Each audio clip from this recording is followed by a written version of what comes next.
The alarm clock. Ha! It didn't ring again. Nolik, let's go fix the alarm clock. Simka, wake Tom Thomas up. Tom Thomas, get up! Tom Thomas! Hey, you'll be late for school. Tom Thomas, get up already! This is really something.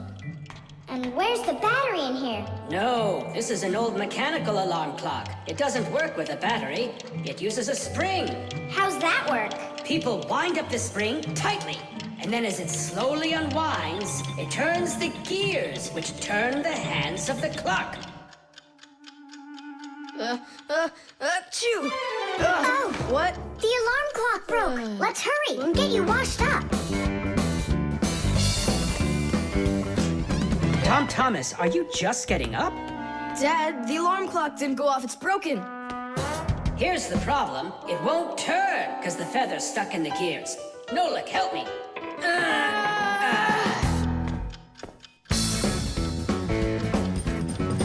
Papus!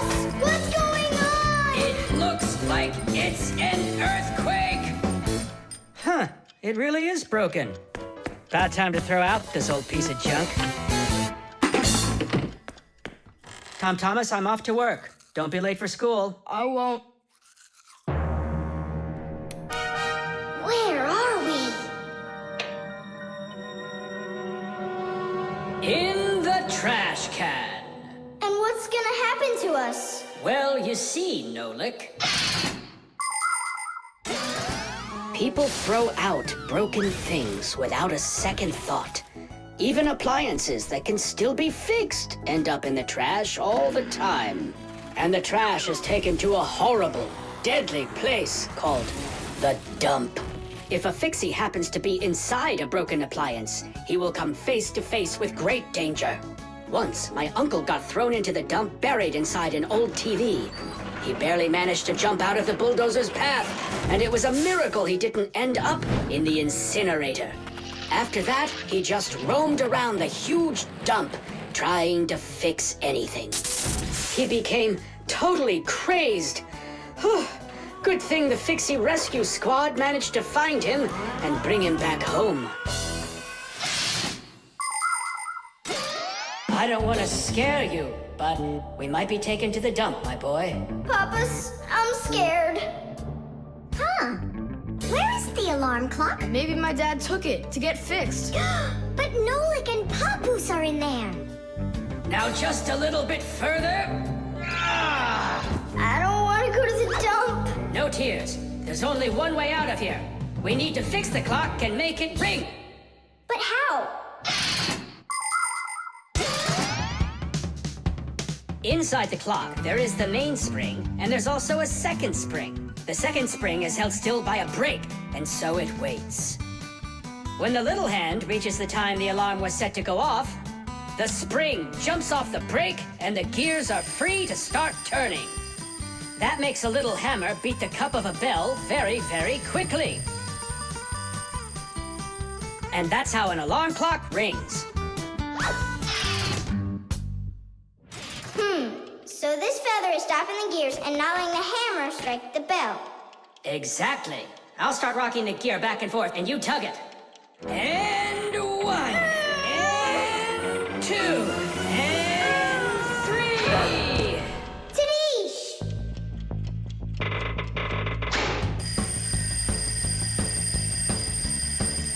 Simka, I think I can hear my alarm ringing. Run to the sound, quickly! Uh-huh. Someone turned the alarm off. Whoa! And here comes that earthquake again! Nolik! Nolik! I'm here! Nolik! We fixed the alarm clock. So what was wrong with it? A feather got jammed in the gears. And how could a feather get in a clock? Oh, it's probably from when I put the alarm clock under my pillow, so it wouldn't wake me up. Huh, so you mean because somebody doesn't like to get up in the morning? We almost ended up at the dump? By the way, if that somebody doesn't hurry off to his school soon, he'll be late. Oh, you're right, huh? The washing machine. Look at that, Simka. They're showing Titanic on the television. Hey, Nolik, that's not a television. That's a machine for washing laundry. No way. Yeah, it's just a plain old washing machine, Nolik, don't you know? Tell me about it.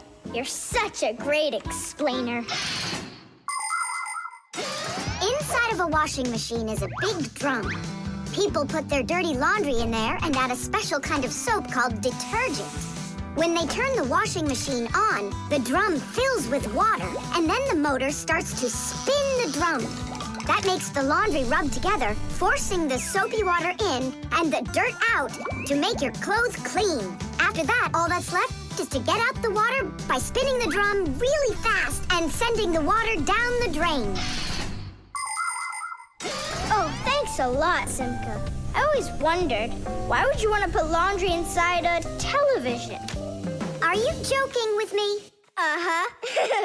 Oh, I'll show you a funny joke. Get over here. Shh, it's Tom Thomas's mother. She's got headphones on. We're safe. She doesn't hear anything except the music.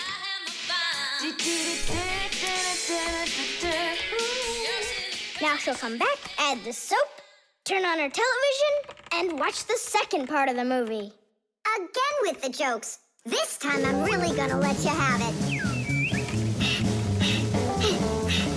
Whoa! Nolik, just do what I say.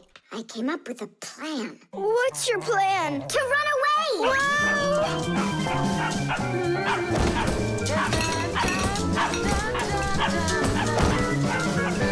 Who's here? Hello?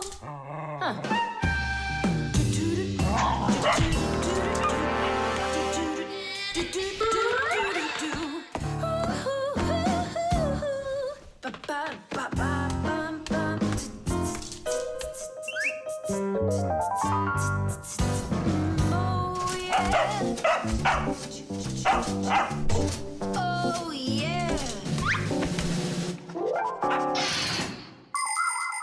There are a lot of things to keep in mind with a washing machine to use it right. For example, do you know what can happen if you wash red and white shirts together? Well, the white one might just turn pink. No, it's not because it's embarrassed, but because some of the color from the red shirt happened to get onto the white one. Another important thing to remember is to empty your pockets before you wash your clothes. Things like keys, nails, and chewing gum might not only ruin your clothes, but they can destroy the washer, too. And this isn't only about little stuff. Big things like music players and mobile phones have managed to find their way into the washing machine. Oh, sure, these things look nice and clean after a good washing, but they certainly don't seem to want to work anymore. And never, ever put a pet inside of a washing machine. That's just no place for a living thing.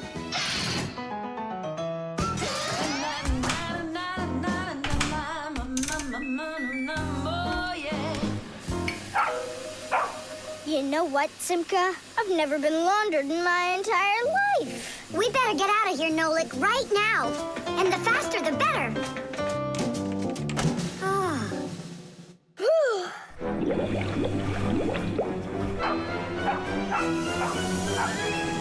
Come on, let's get going. And what about Chusaka? What about Chusaka? Let her get washed up a little in there. Maybe it'll make her nicer. But she could drown, the poor thing.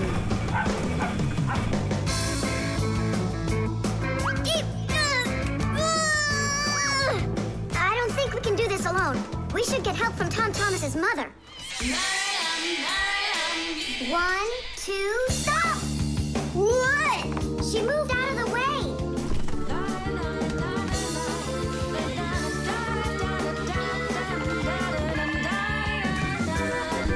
And 3.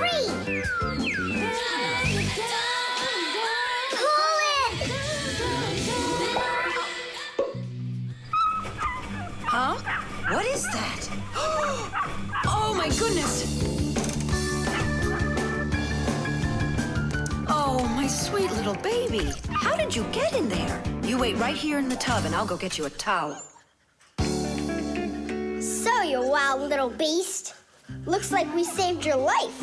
We're friends now? Nolik, sure doesn't look like she wants to be our friend. So what do we do now? Same old plan. Run!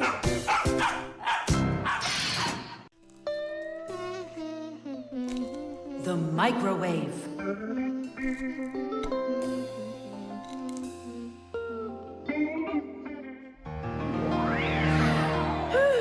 Okay, children, for today's lesson, we're going to learn about the microwave oven. It's a very special appliance that people use to heat all sorts of different foods up. Oh, wow. Is there any chance that we could get heated up here? You'll find out about that too, if you'll pay attention, of course. Whoa! Got it? Now listen carefully. I'm listening. Of course, young Fixies go to school just like human kids, but their parents teach them a lot of important lessons, too. Fixie parents take their kids on tours of all sorts of different devices and teach them what Fixies can do to keep them working properly. They like to show them how the computers or televisions or gaming systems work, or any one of the many appliances they take care of inside of the kitchen, like the stove. Every once in a while, a new device appears in the house, something that the Fixies have never dealt with before. To learn how this new thing works, the Fixies gather together and read the instructions that the humans keep printing up, but almost never seem to take the time to read for themselves. And so now it's time to look at the magnetron. That's what emits the microwaves. Oh, and so the food absorbs the microwaves, and that's what heats it up. That's right. And now, look carefully to your left. Hooray! Freedom! Oh, Tom Thomas. What do you say? Want to watch cartoons? I can't. I need to do my homework. Then just do it quickly. For some reason, whenever I start doing homework, I always get hungry for some food. Then just eat faster. No. The faster I eat, the sooner I'll have to start doing my homework. It already got cold. I need to go warm it up. 1 minute should be enough. These aren't just ordinary wires. These are for...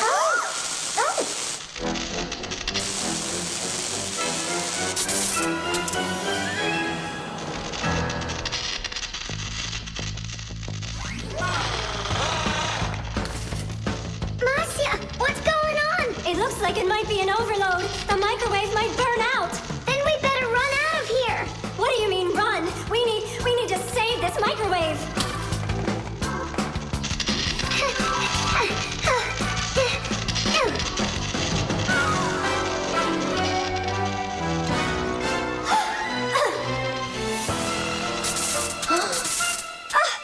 Simka and Marcia are inside. Simka, I need your help.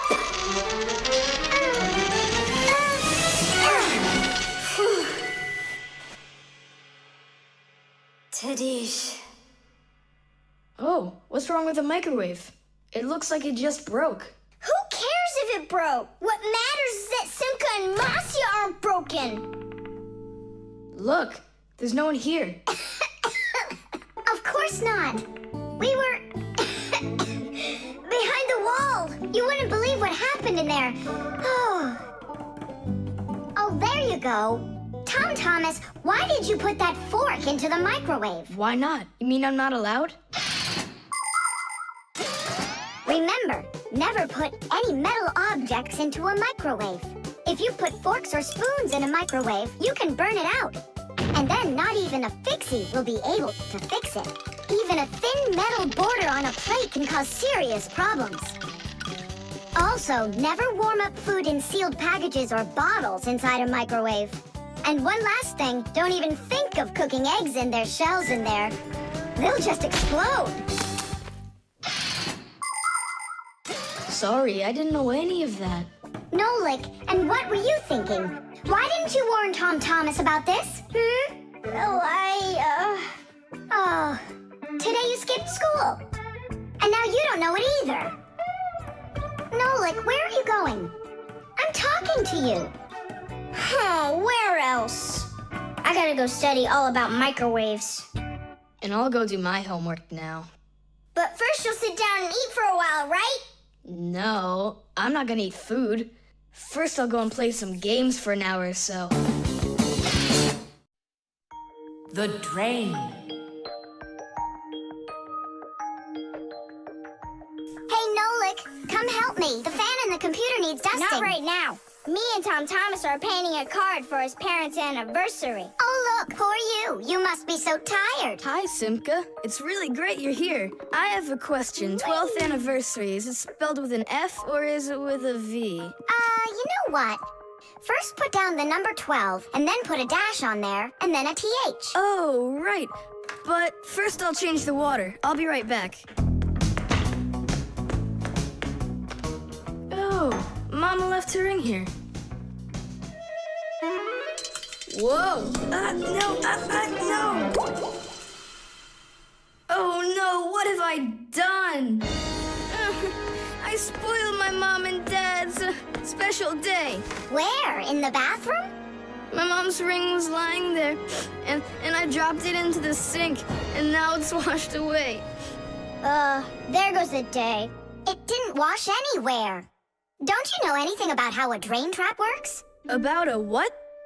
A drain trap's a special curved pipe under the sink basin. Water flows out of the faucet and flows down into the drain trap, and after that it goes down to the sewer.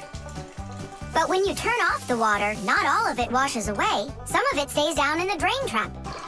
It's made that way so the smell from the sewer won't get back into the house. A ring is much heavier than water, so if you happen to drop it down the drain, it won't wash away. It will stay at the bottom of the drain trap.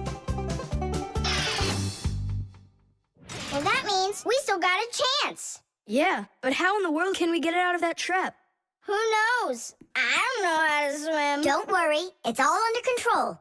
Do you have any thread? Plenty of it. Go get it, and I'll be back in a flash.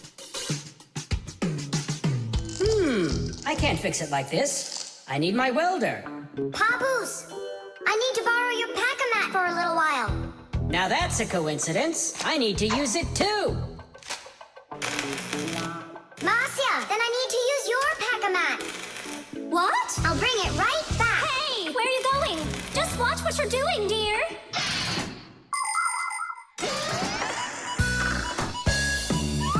Just like the name says, Fixies live to help machines and appliances. But machines are very big and Fixies are very small, so they can't get by without tools. Long ago, Fixies worked with just about anything they could find. Little feathers, threads, pins, but now they have backpacks called pack-a-mats.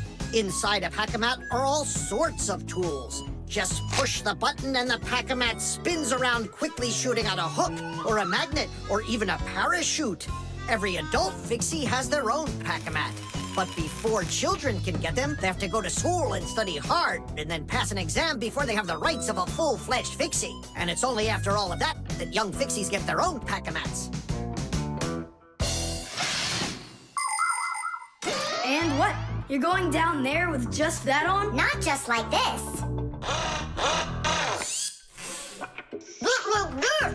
Yeah, like that. Huh? She was just saying, when I tug on the thread, you need to pull me up. I got it. He just said, I got it. She said she doesn't need me to repeat what you say.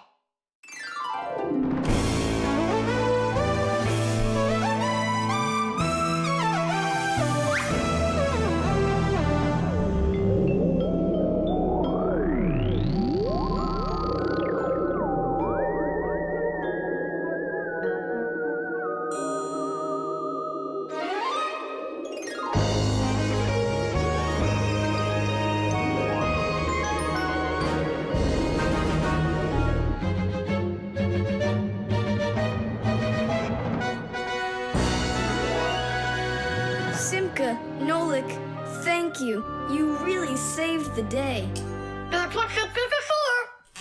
I said that's what Fixies are for. Tom Thomas, who are you talking with in there? Oh, your mom came back. No one.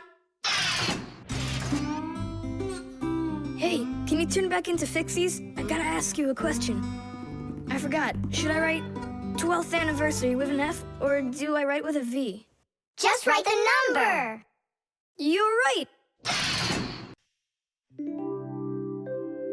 The DVD.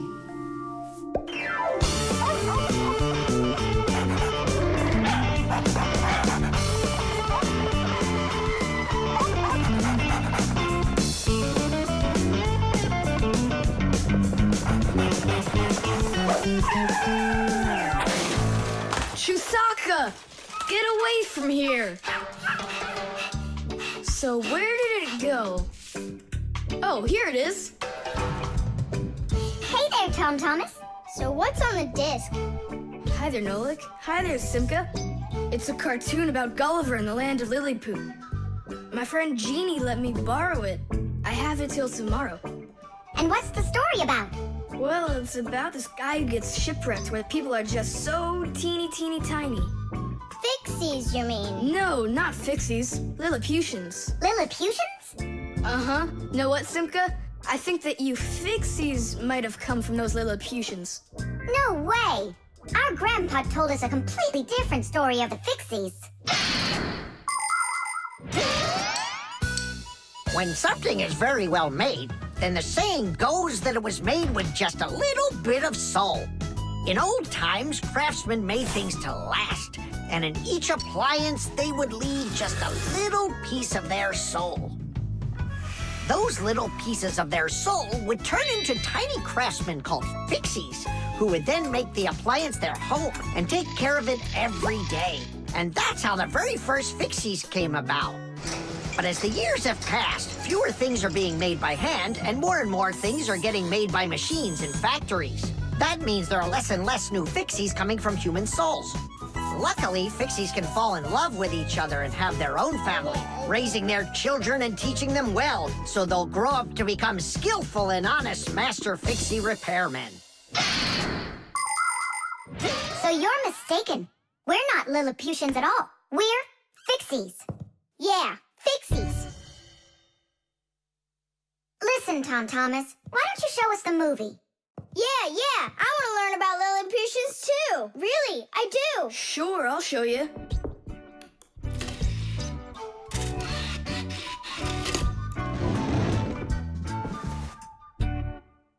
Oh no, what's going on? I broke it, I can't give her back a disc that's messed up. Don't panic. We'll take a look at it. Come lay it down over here.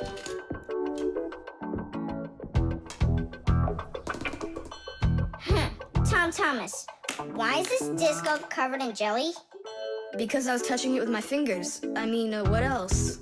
It's obvious you don't know how a disc works at all. And you know how it works? Yeah, I know. Yeah? If we take a look at a digital disc through a powerful microscope, we can see rows of tiny valleys of different lengths. These valleys are actually a code for the cartoons, games, or music recorded onto the disc. Inside a disc player, a laser beam reads the code and helps turn it back into pictures and sounds. But if you scratch the disc or smudge the disc with dirty fingers, the laser can't read it and the disc won't play. That's why you need to keep discs clean and stored in cases. So that's why you should only hold discs along the edges. And when you're done watching them, you have to put them back inside their boxes. And what about this one? Do we have to get rid of it? Not so fast. Nolik, this calls for a major cleaning. Let's get the brooms.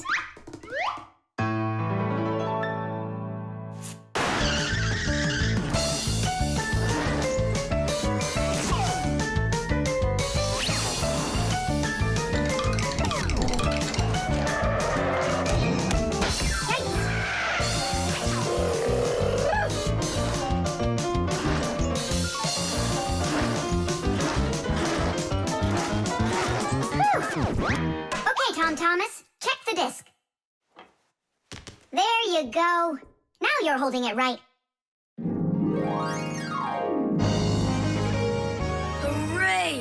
desk works fine. Hooray! Now we can watch the movie about the Lilliputians.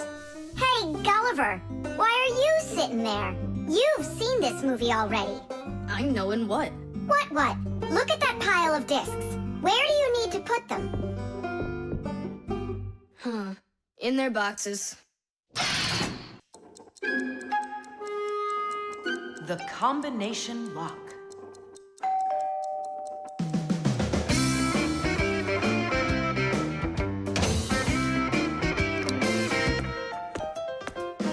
Ah! He's home!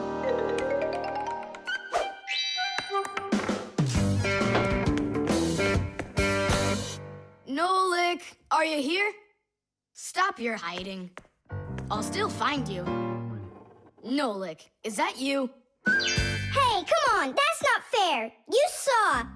Let me go again! I don't want to. You want me to play hide and seek when I got a brand new game to play with? Where is it? I don't see it anywhere in the room. I took it to school with me For what reason? to show it off.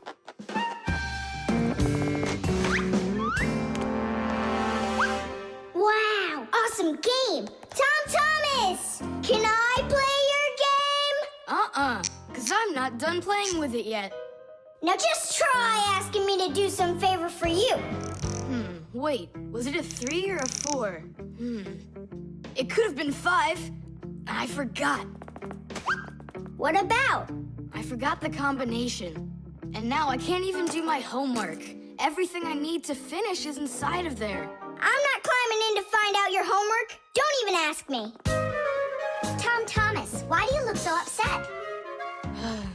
The code for the lock. I don't remember it. Don't you worry. Ha! We'll open it. I know all about a code lock. A simple code lock is built with a few discs that have numbers on them. In the center of each disc is a hole with a notch. When all of the discs are turned so their notches line up in a straight row, the lock's pin can slide out freely. And to get the notches to line up, just turn the discs to the lock's code and the lock will open. It's that simple. It looks like we gotta take a look inside the lock. Ah, I see. Nolik, where are you? There's work to do. I won't do it. I'm not gonna help such a greedy boy. Nolik, won't you help me out here? And I won't be so greedy anymore. All right, you broke me down. Only as soon as we're done, you're gonna let me play with the game, right? There's no room in here. Hang in there. We'll start turning the discs one at a time, and you yell stop when they're lined up. Stop! Turn the next one now. Stop! Stop! Now try. Yes! Alley-oop! Titties! Hooray! And your code was really simple. Way too simple. The secret numbers and letters that you use to lock something up are called the code or the password. And to make sure your password's a really good one, here are some things you should know. Never choose a password that's really simple for someone else to guess. Like one with numbers or letters that are all the same or are all in order. It's also a bad idea to make a password out of your birth date or name. It's better to think of a password that's a bit more complicated. And don't forget your password once you come up with it.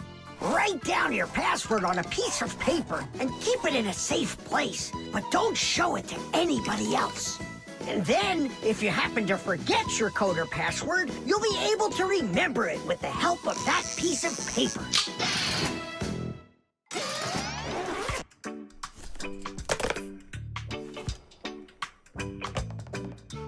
And why did you ever put a lock on your backpack? I was hiding the game from the other kids. Then why did you take it to school today? I wanted to show it off to my class. And did you show it? No way. If they would have seen it, they'd be like, I want to use it. I want to play. And so you hid it and didn't show it to anybody. Not to anyone. Then why take it to school, silly? to show it off there. You're just some show-off. You're just some greedy... Oops, sorry. Once greedy boy. Will you let us play now? Play away.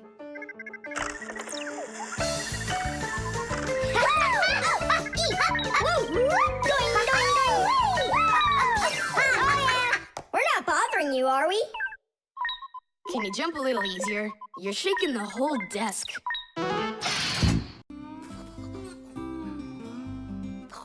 The remote. Hey, Simka, the button got stuck on the remote. How can we get it back out of there? Look and learn, Nolik. Please help. Oh, come on, come on, come on, come on, come on. Oh. Should I let it go now? Oops.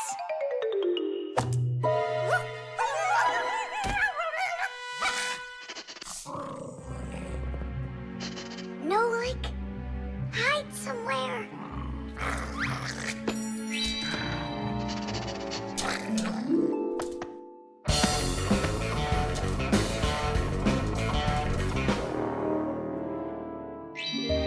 Nolik, she stole the remote.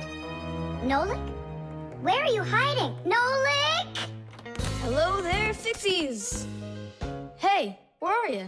Hey, Tom Thomas, you got here just in time. Chusaka ran off with the TV remote.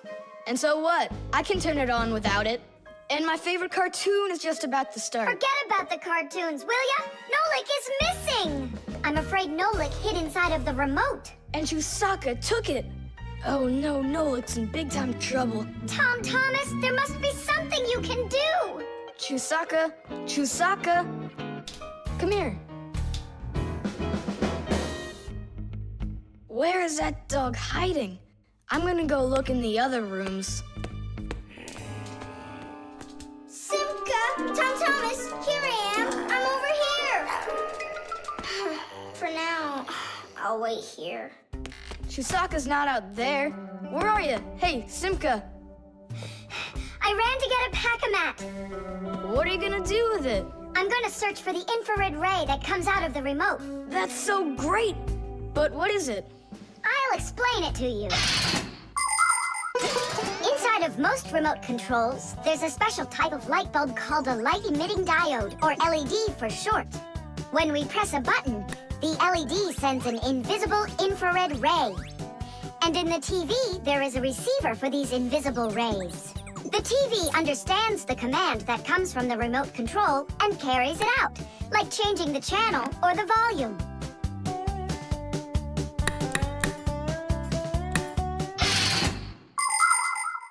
If the rays are invisible, then how is it possible to see them? In the pack-a-mat, I've got these special goggles that can help me. And now what? Yell to Nolik. Get him to close the contact on any one of the buttons. Nolik! You gotta push one of the buttons down on the remote! A button? But how am I gonna do that? Wait, 1 second. Chusaka Chusaks with a brain full of rocks. Meow. Meow. Oh, Mamma Mia. Now she'll eat me together with the remote. Nothing for you here. But here's something. There he is. He's over there. Chusaka, come here. Do you want a hot dog? So you want to play tough? All right then.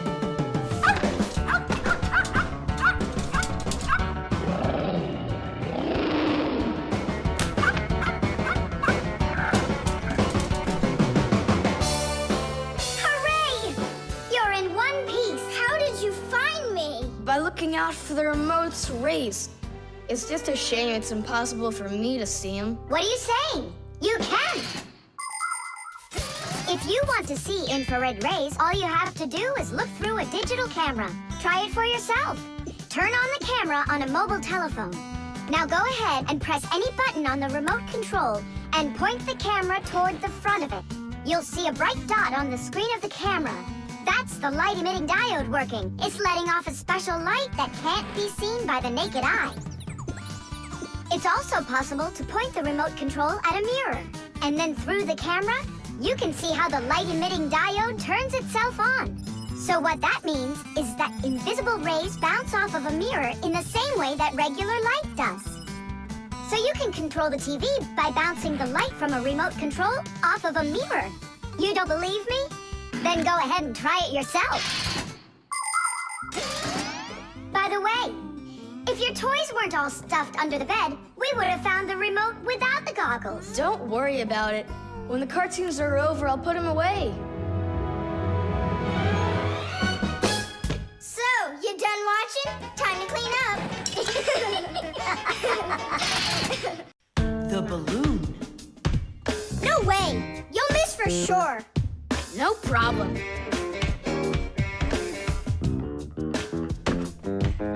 Huh. Anybody can do that. But I bet you can't do it if you tried bouncing the ball off the floor first. Just look. Oh, what are my parents gonna do to me? Maybe we should call Simka. Simka! And what's Simka gonna do to us when she sees this? So, got yourself in trouble, huh? You shouldn't be playing with a ball inside. And now we have your lamp to fix. But how? Only my dad can reach all the way up there.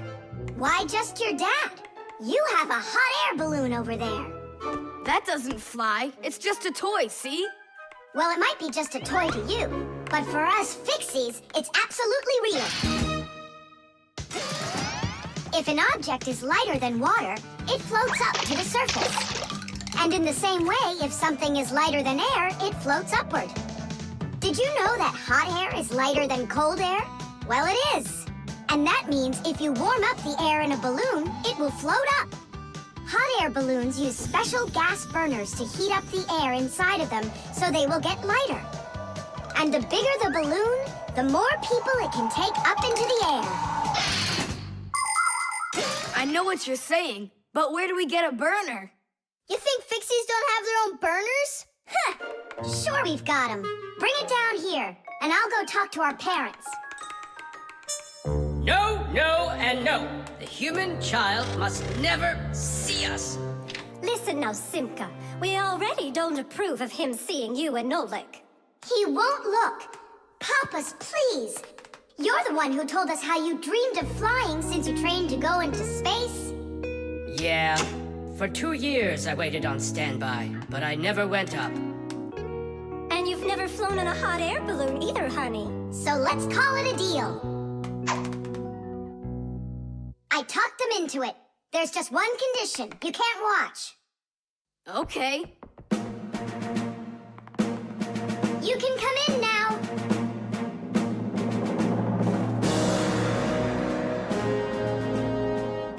Now prepare the burner. Coming right up. Permission for takeoff? Permission is granted. And off we go! Hooray! It's flying! Don't you peek. Turn around. Oh, it was an accident.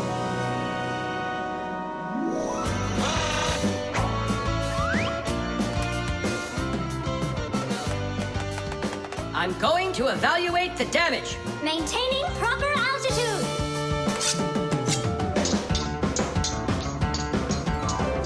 So, they've reached the spot. Air balloons are really awesome. I wonder, who figured out how to do that? It was the Montgolfiers. The hot air balloon was invented in the 18th century by the Montgolfier brothers from France. In those days, there were no gas burners, so they heated the air inside the balloon by burning straw. At first, there were no passengers on their balloon.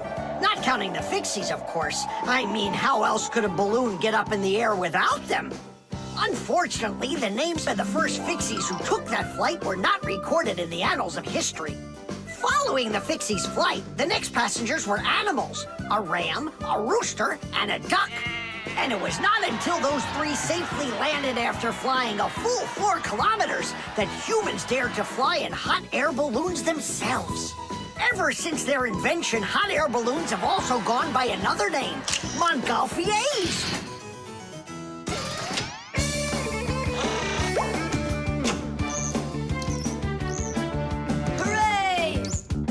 Didish!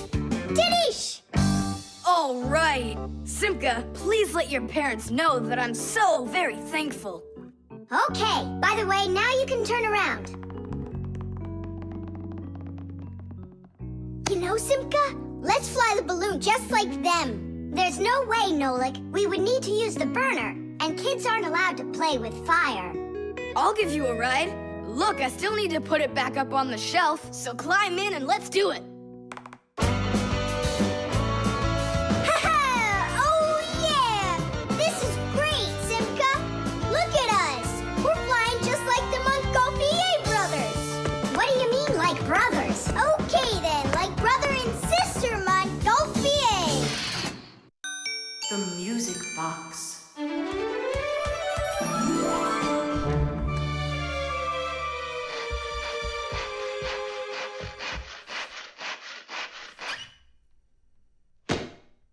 And when the Pied Piper began to play his magical flute, the rats came out of their holes and followed him. And they never would be seen in Hamlin ever again.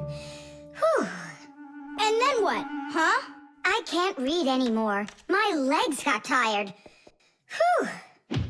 Simka, Nolik, something's rustling in there. In where? In Dad's office, it's on his desk. It's inside the wooden container. So maybe there's a mouse inside it. Tom Thomas, sit right here while Nolik and I go and check. And if there's a mouse in there for real, then how are we gonna get it out? Those rodents are really so big. And why was I reading that book to you, huh?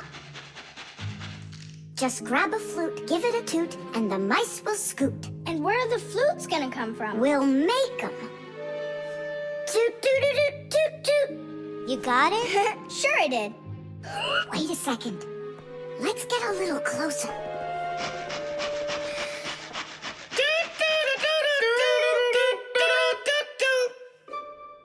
See? It's just like I told you. No more mice in there. So let's toot a little more so they won't go back in. All right. So you're the ones messing around out here. Oh, Grandpoos, it's you here. All day I can't work on what I need to do. Right from the start, someone's opening up the top, and then you two tooting out. It was Simka who came up with the tooting. Just because you're afraid of mice. Wow, what kind of machine is this? Well, what do you think? A coffee grinder? No. A hole puncher? Is it a foot scratcher? What? Well, a machine for scratching your feet. You're joking all the time, you. It's a music box, and it's just wonderful. Music boxes were invented more than 200 years ago. Inside, there is usually a cylinder with short pins sticking up from it. In front of the cylinder, there is a comb with metal teeth of different lengths. If you pluck one of the teeth, it will make a pleasant sound. A short tooth makes a higher sound, and a long one, lower. When the cylinder spins around, the pins pluck the different teeth, and music plays. Awesome! So what's broken in here? The spring slipped off. It has to be pushed back into the right place. Will you help?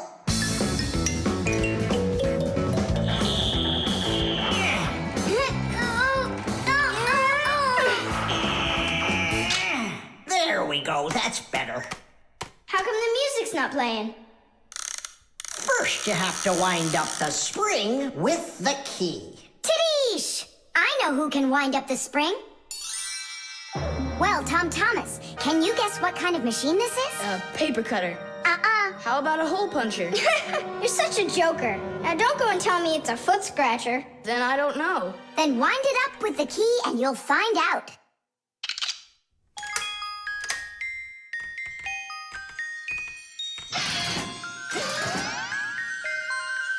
Do you want to know how the higher and lower sounds come out? Put a regular ruler over the edge of a table. Hold down one end of the ruler and pluck on the other. The shorter you make the end hanging off the table, the higher the sound will be. The teeth inside of a music box work the same way. And bells work the same way too. The smaller the bell, the higher it rings. The sound of a violin or a guitar depends on how thick the strings are. Fat strings make a lower sound, and thin strings a higher one. How tight the string is also makes a difference. Take a piece of string or a rubber band. Tie one end to a doorknob and pull on the other end. With your free hand, pluck the string. The tighter the string gets stretched out, the higher the sound. If you want, you can even play a tune. I think I got it now. It's an old player for music. That's close, but not it. A music box is what they call it. I just said that. So, what was it in there, Just a broken spring. It's not the thing I'm dying to know. Who was moving around there? All I'll say is we, Tom Thomas, won't let that secret out. Shh. The flashlight. Where is that thing? Hi, Tom Thomas. What are you looking for? The flashlight. Ah, here it is. Why do you need it? Katya, I want to talk with her. Why not use the phone? This thing's a flashlight. It's not a telephone. No, you don't understand. Me and Katya came up with a secret code. If I flash just once, then it means hello there. Oh, and Katya's also said hello there to you. And 2 flashes? What's that? Katya's asking if everything's all right. Now I'll tell her that everything's good. Oh, what's wrong with this? I think it's not working right. I see, Nolik, but what's wrong? Any flashlight is nothing more than a battery and a light bulb connected by some wires that are used to make a switch in between them. To turn on a flashlight, you flip on a switch. That lets the electricity flow through the wires from the battery to the bulb so it lights up. And if it won't light up, that means that the battery is dead, the light bulb is burned out, or the switch is broken. And now let's put all this theory into practice. I'm sorry, but I don't have time right now. Don't you get it? If I don't signal back, she'll think that I don't want to talk to her, and that would just be terrible. Just don't get all worked up. We'll help you. But first, we need to get the the pack-a-mat and come right back. See ya. Did you hear that? Masya, what a weird sound. Uh-huh. That's new. Now we know what the noise was. Papus, can we use a pack-a-mat to fix a flashlight? Really, did you say a flashlight? Do you know the story about when Granddad had to travel for miles on top of a dog? It's true! He was sent on a very important mission. A huge flashlight repair. What kind was it? A special kind called a lighthouse. A lighthouse is a tall structure with a huge flashlight on top of it that is used to help ships and planes find their way.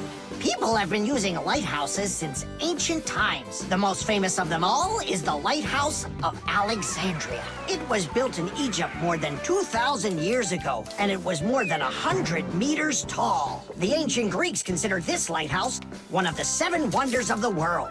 In ancient times, people would burn big fires on top of lighthouses. Today, the light comes from powerful electric bulbs. Many of today's lighthouses not only give off light, but they send radio signals, too. Yes, thanks to lighthouses, ships and planes for miles around learn where they need to sail or where they've got to fly in order to stay safe. And thanks to that heroic deed of your grandfather, that big old lighthouse started working. Since then, not a single ship has ever gone astray. Simka! And what if we don't just fix the flashlight, but we do something heroic? Like Grandpus did. Uh-huh. All right. What do you say? Let's jump on the back of this dog and get moving.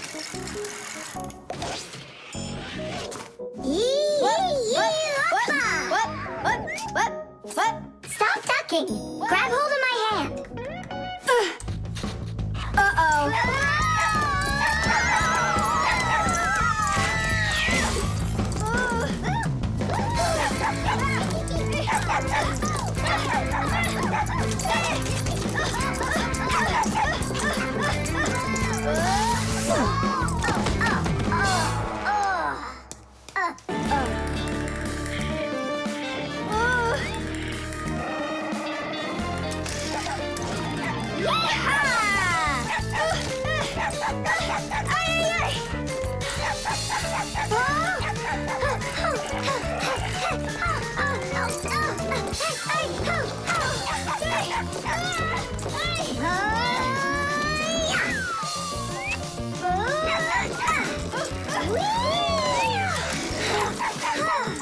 Chusaka, no!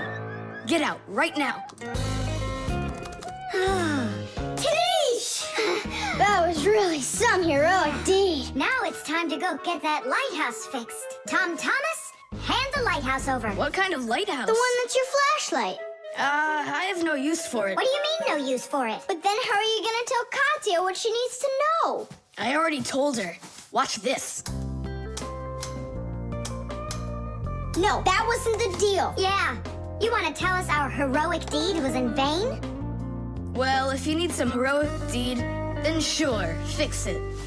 Hooray! The thermometer. I can't believe the new thermometer isn't working.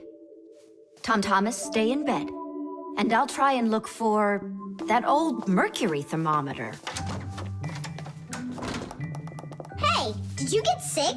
That's one way of saying it. I don't know how I'm gonna pass that math test today. You're not ready, so you don't want to go to school. Well, yeah. So if you pull a sickie, then you can trick your mom. No, that's not true. I'm just pretending a little bit. You think so? Well, you won't trick the thermometer. Simka, what's a mercury thermometer? Mercury is a type of liquid metal that's silver in color. There's no mercury inside of new thermometers. Now they're electronic.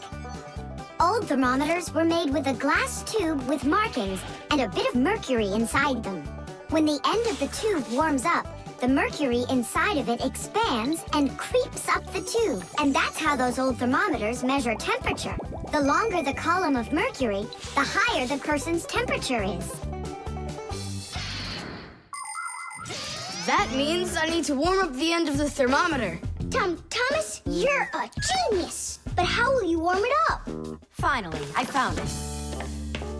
Well, let's see. Mom, can I eat something?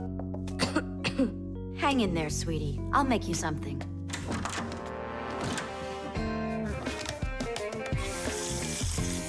Ooh, that is hot. Now there's just no way it won't have a temperature. Hey, what are you doing in here? Well, how high did you get it? 108 is what it's showing. Oh no! With a temperature that high, they'll send you straight to the hospital, and you don't need that. You'd better shake that thermometer. Yeah, that's what I'll do. That'll get the temperature down a little.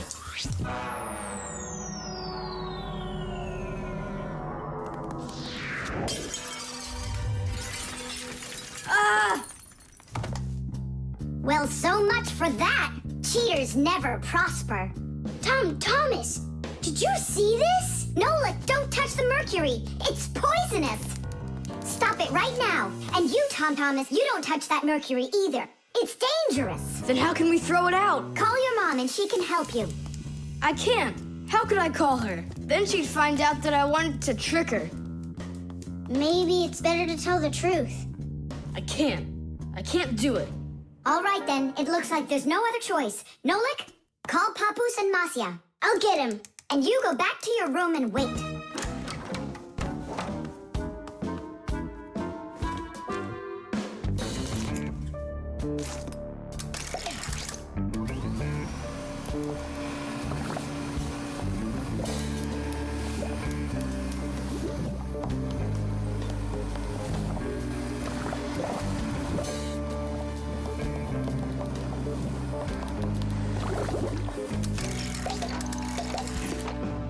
Looks like this whole job is done.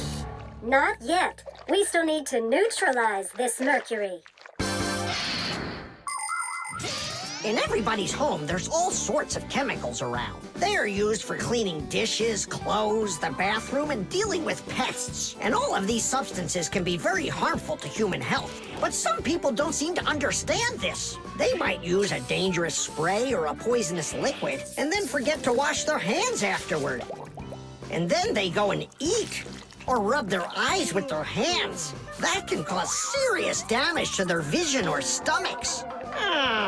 And never put anything into your mouth that looks like medicine, unless your parents or a doctor gave it to you. And if you ever happen to find something on the ground that looks like a piece of candy, you must never put it in your mouth. You can get poisoned that way. Oh, humans. If they'd only remember this simple advice, they'd stay safer. And what do we do with the glass that's broken? That job's not for Fixies. Tom Thomas, we cleaned up all the mercury. And the glass, too? No, not the broken glass. But will you? Papus said that it's not our job. He told us you have to get your parents to come and help you. That part's your responsibility. Here's some food for you. What's the matter? Mom, I broke the thermometer. Broke it? Did you cut yourself? No, The mercury, did you touch it? I didn't. Simka, you think he'll tell her the truth? And where did you break it? The bathroom. Why did you go in there? I wanted to trick you. I have a test, and I didn't study for it. And now it's too late for school, The spare part.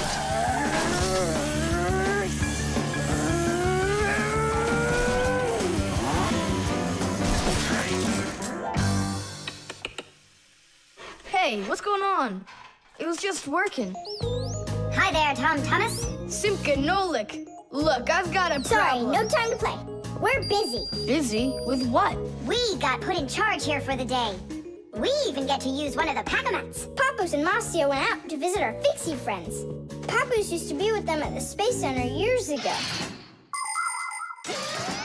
Ever since he was a boy, Papus dreamed of going into space. And why not? Fixies work on rockets, too.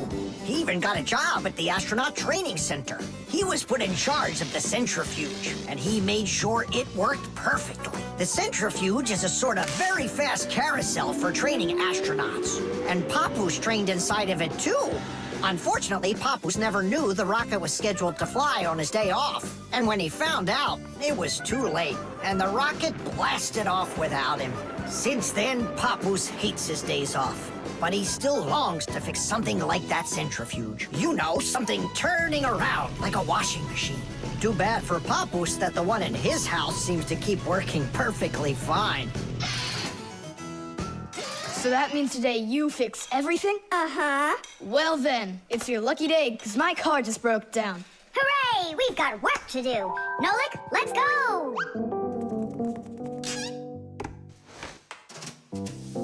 Well, what broke down here? Wait a sec. Here, this part burned out. It's all covered in black. I wonder where we can get the same part, but a clean one. A clean one? Nolik! Genius! There's the same exact part inside the dishwasher. We can take it from there. Come on!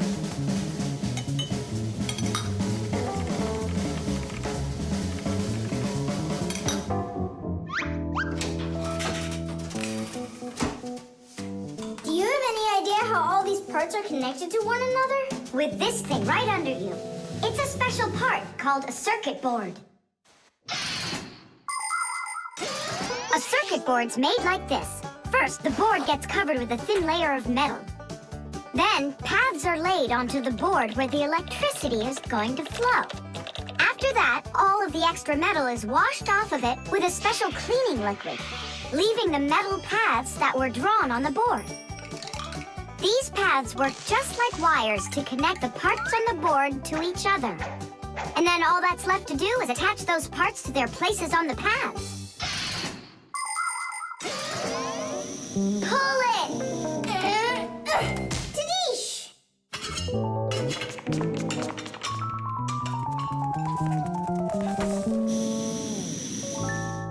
Tom Thomas, Tadish! Hooray! It works again! Tom Thomas, I'm about to start the dishwasher.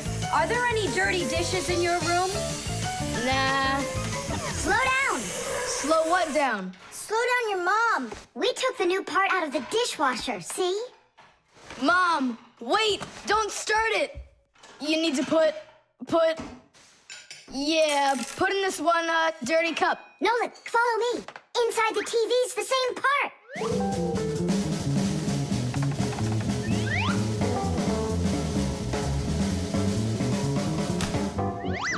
Now back to the dishwasher. We barely made it. We grabbed the part from the TV in the living room. Not the TV. My mom's favorite program is about to start.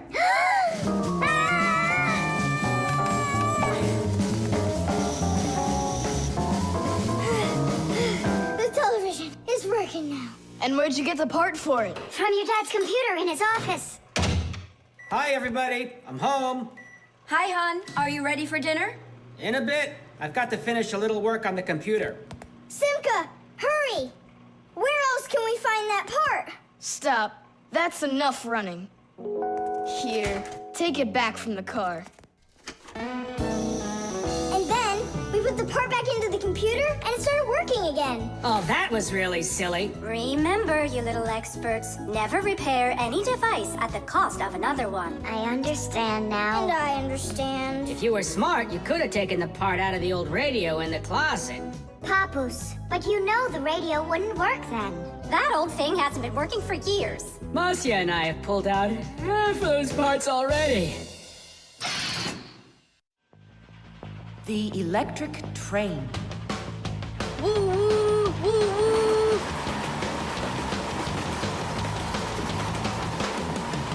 Zoom, zoom.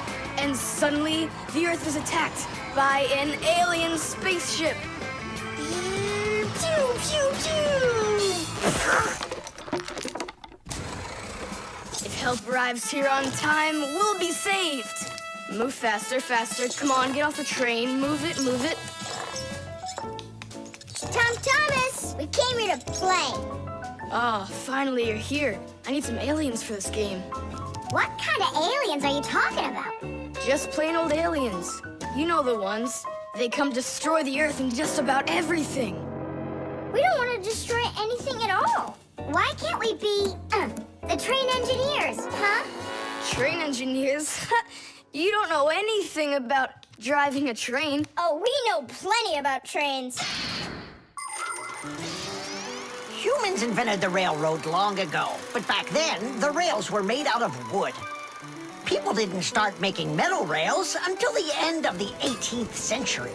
But the first railroad cars had no engines to give them their power. Instead, they used horses to pull them along. Later, horses were replaced by the steam engine. Wood and coal would burn in their furnaces to boil the water in the boilers, making the steam that turned their wheels. And the Fixies were there to help those trains go, making sure all of the parts could work together smoothly. But now steam engines have long gone away. The railroad uses electricity now for its power. These electric trains race along the railway at almost the speed of an airplane. So you might know trains, but you'll still be the aliens. This railroad is mine. So you're gonna play the way I want. The train is unloaded and leaving the station. Woo woo! You can play choo-choo by yourself. And I will. Pew, pew, pew, pew, pew.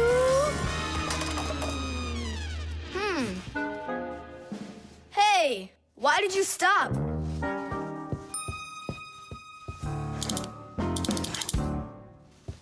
This doesn't help either. It's not going at all. Simka! Nolik! Where are you? Did I hurt your feelings or something? Mom, is Dad gonna be home soon? No, is something the matter? We've been attacked by evil aliens. The train has to be fixed right away, or we'll never escape them. You want some tea? I've got to think of something. Simka, Nolik, I know you're in there. Please forgive me if I hurt your feelings.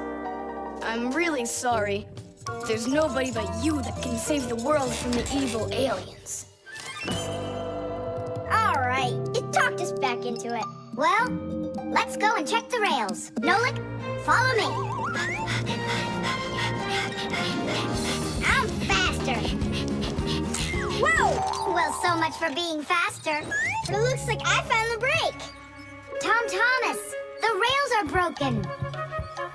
I know, and so? You know, but that's why your train's not running. Just like a real train, model trains run on electricity. But there aren't any batteries inside the locomotive to pull the other cars. The engine gets its electricity from the rails. Each piece of the rail has a wire in it. If the rails come apart, the electricity can't flow through the track and get to the train. And without electricity, the train's engine just stops going. So reconnect the rails and your train will run again. Uh-huh. Put them together. Ah, yes! Hooray! The train's running! Way to go! So will you play with me now? And which way are we playing this time? Whatever you want, I'm with you. The train rushes down the track with Nolik as its engineer, when suddenly from out of the sky comes an alien spaceship.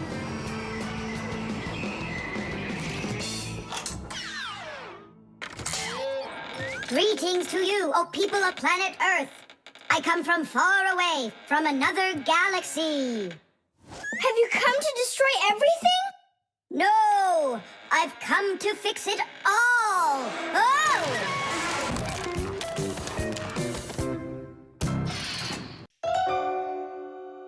The lever.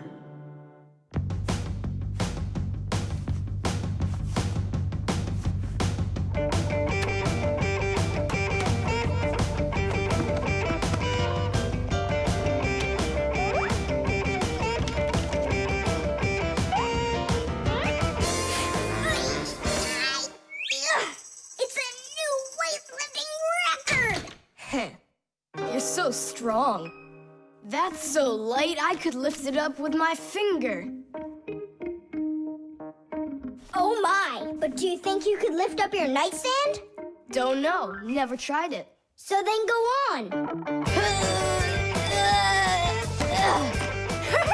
No way! And you are so much bigger than that nightstand. But watch, I can lift this big pencil. And just look how much smaller I am. So, who's stronger, you or me? Well, I guess it's not me. The Fixies may be very small, but they are actually much stronger than humans. Yes, it's true. What, you don't believe me? Well, who's stronger, an elephant or an ant?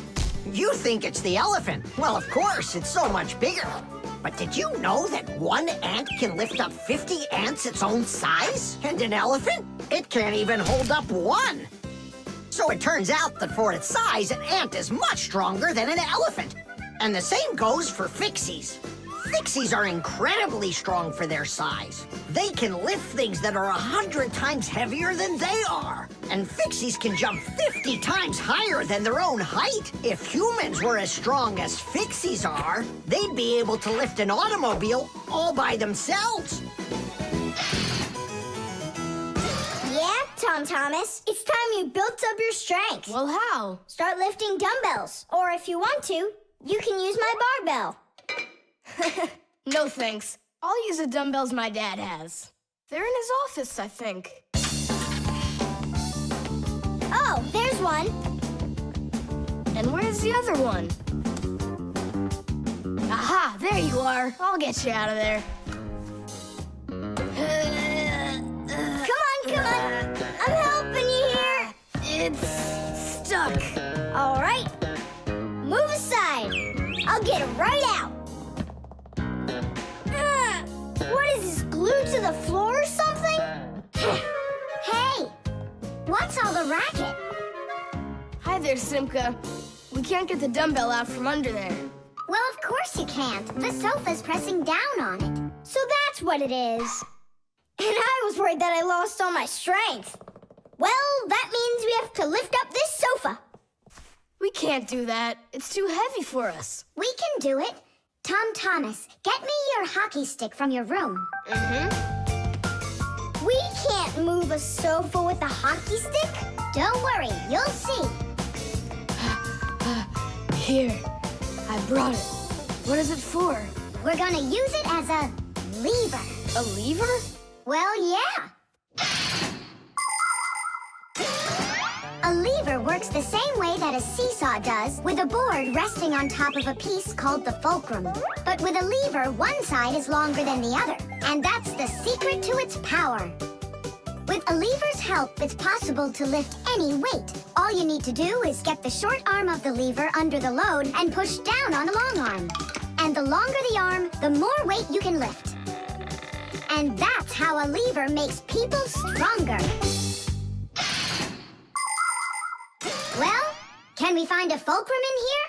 Maybe this dumbbell. Can that be our fulcrum? Great idea! Now you're thinking the right way. You ready to go? Let's go! Lean on it, Tom Thomas.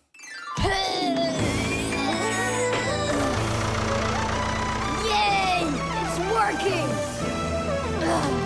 Tadeish! I'm so strong, did you see? Now watch how I lift Dad's heavy weights for you. Look, I can do it. It's just like I told you. You'd be better off training with my weights. Didn't you just see me lift up the sofa? You didn't lift the sofa, the lever did. Did you ever hear the saying, knowledge is power? I've heard it. Although, some physical power won't hurt you either. So pick up your lever and go out and play some hockey. You know how built those hockey players are.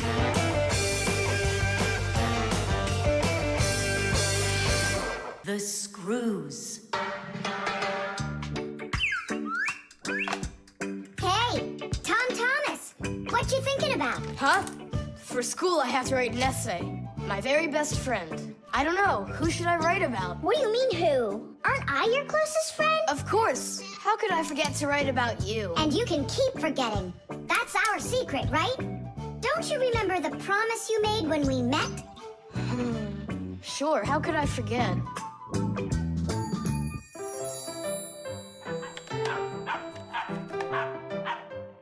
What's wrong with Chusaka today?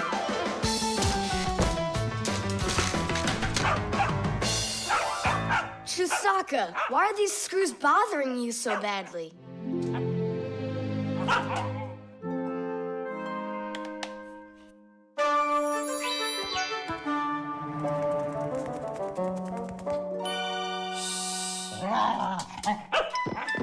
What's with you? Leave them alone already. Will you just calm down? You're gonna destroy my plane.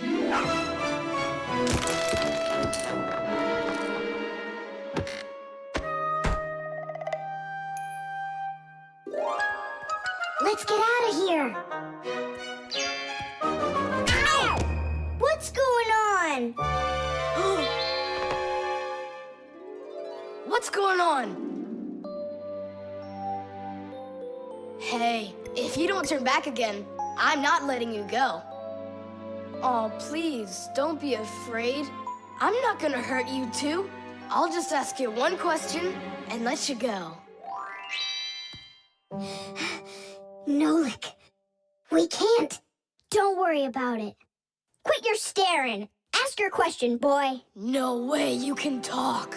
Just tell me, who are you? Fixies.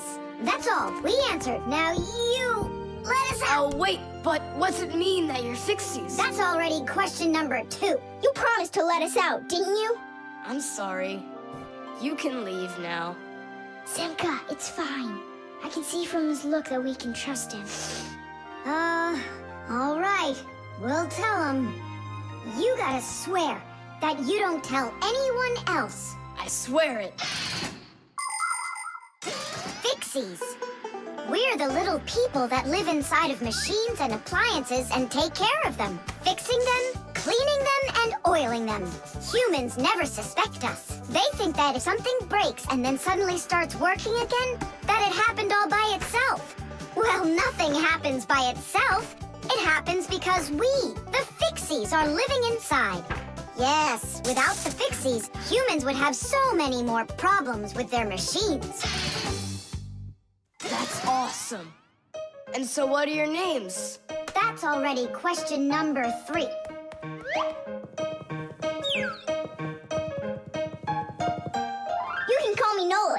name is Simka. And my name's Tom Thomas. Will you come back over? Oh, well. I was this close to becoming the first kid in the whole world to make friends with the Fixies. I thought you guys would never come back over. And we didn't plan on coming back. But then we thought it'd be really great to be the only Fixies in the whole world, who are friends with the only kid in the whole world, who is friends with the Fixies. Ah! And who has told no one about us. The Fixies do everything they can do to hide from humans. They are afraid that if humans discovered Fixies, they would hunt them down and capture them and start keeping them in cages, just like pets. And worse than that, they would take them into their laboratories and start examining them under microscopes, even conducting scientific experiments on them. Or suppose that humans thought we'd do all their work for them, and so they decided that they didn't have to take care of their appliances any longer. Well then, let me tell you this. If humans decided that they didn't have to clean or fix their own appliances, then not even the Fixies will be able to stop them from breaking no matter what they do. That's why the Fixies are very smart to hide from humans. Okay, then, I'll write about someone else. I have the very best friend ever. Period. When something's broken, he repairs it. He's the one and only the one and only Nolan. The toothbrush. Once I finish you, my top secret growth potion, I will create my own giant canine crew! And then I'll rule the... Whoa! Wow, this is super. You're better than a TV show. Oh yeah, it's fun, but it's gonna end badly. Tom Thomas, get ready for bed. I'm going, Dad. But first, my secret recipe. We start with a bit of carbonatorous. And now a little bit of bread and butterous. And finally, beard of foamerous. Chusaka. Don't be afraid. Drink, my baby. And you'll grow 10 times your size. What? It doesn't taste good? Oh, right. I forgot it needed stirring. This hypersonic mixer will do the trick. Tom Thomas, you shouldn't use what doesn't belong to you. That's your father's toothbrush. Ah! Hey, cut it out! You're acting crazy.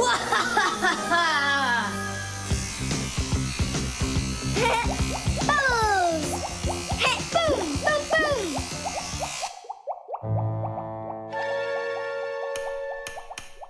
Uh-oh. You said it. Uh-oh. You, Tom Thomas, are a big boy, but your brain is smaller than Nolik's. Why, thank you.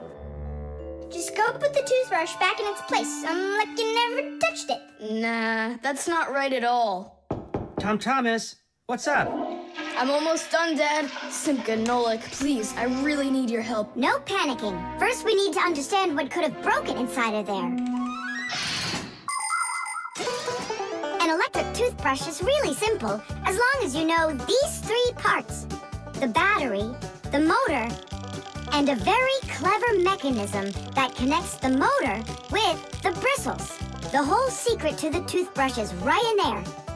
That mechanism uses the spinning of the motor to make the bristles move very fast back and forth, from left to right, from right to left. And that's how it brushes your teeth. So what can we do about it? Here's what we do. First, we take out the motor, then we take the gears out, and then the mechanism. How much time do we need to do that? 1 or 2 hours. What? No! Just listen here, Tom Thomas. You need to open up the battery compartment. Wait for me right here.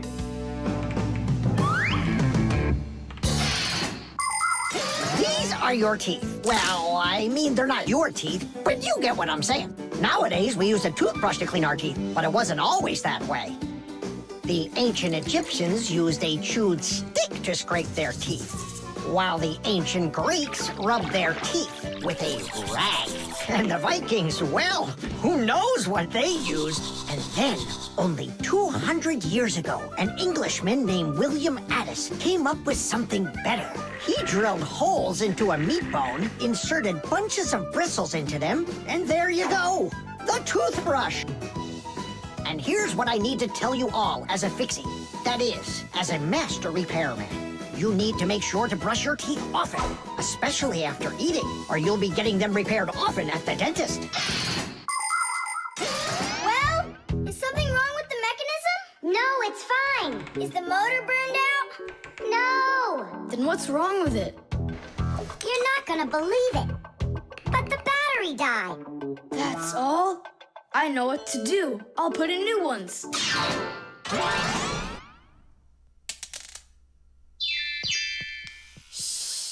Your dad turned the toothbrush on.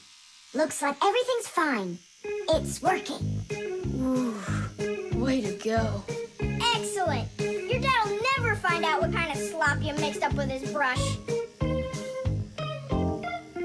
What slop? How dare you, Nolik? How dare you refer to my mighty potion like this? Tom Thomas, somehow soap got all over my toothbrush. Can you explain that? Ay, ay, ay. Well, you got caught. What do you say now?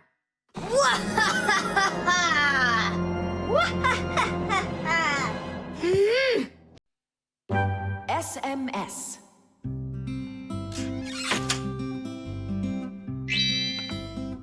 Hey.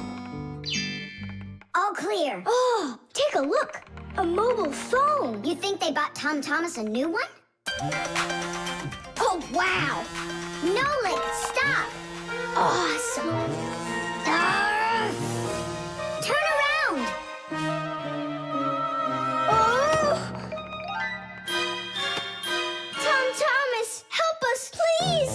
We're trying to save your telephone. That's not mine. Oh, Katya left it behind. Katya! Katya! She's gone. It's too late. Oh, an SMS just came in. You won't read it, will you? Of course not. But what if it's something important? Tom Thomas, don't you even dare go and read her letters. Uh-huh, pretty interesting. Looky, there's just a ton of these messages. Now, Nolik, you go and distract him from the telephone. Uh-huh.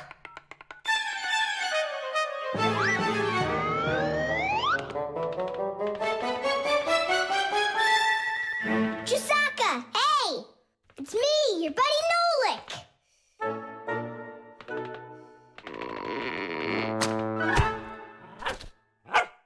Hey there.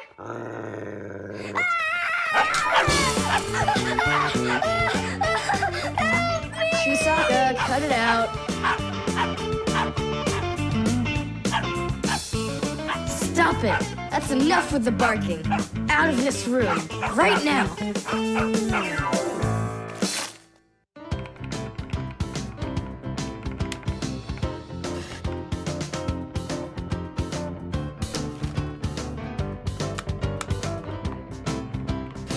Done. Well, power's off now. Huh. What's up? It stopped working all of a sudden. Oh, it looks like you've broken it. What? No way. You did too. Well, Tom Thomas, now you'll have to give Katya your phone back like this. I just don't get it. It happened because you were reading someone else's mail. It was just an SMS. An SMS is no different from a letter. It's only shorter. People send SMSs through their mobile phones. And that's why looking inside someone else's phone and reading their SMSs is just as rude as reading someone else's mail. And that's why when we Fixies work inside of a phone, we always put our headphones on when a call comes in, so we won't overhear people's private conversations by accident. It's just the polite thing to do. I promise I won't read anyone else's messages. But that's not gonna make the mobile work again. Now what? Tell him the truth? Don't you worry, Tom Thomas, because we turned the phone off. And now we'll turn it back on.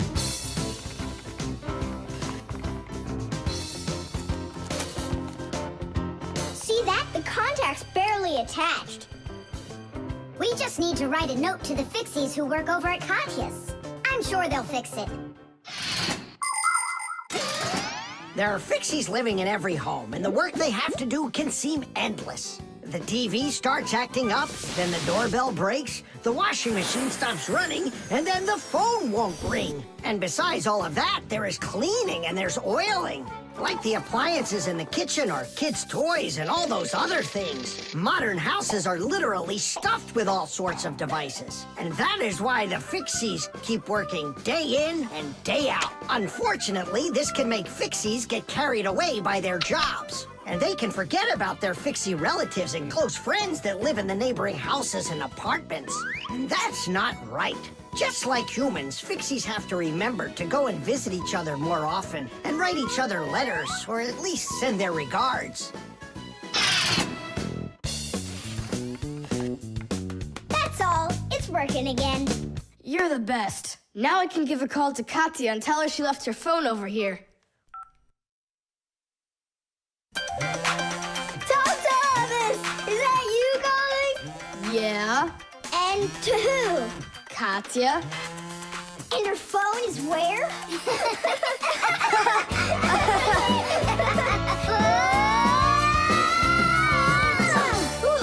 Tom Thomas, good catch. Boy, you're fast. Just like a... Like a Fixie. The aquarium. The coast is clear. The humans have left. Come on, let's go.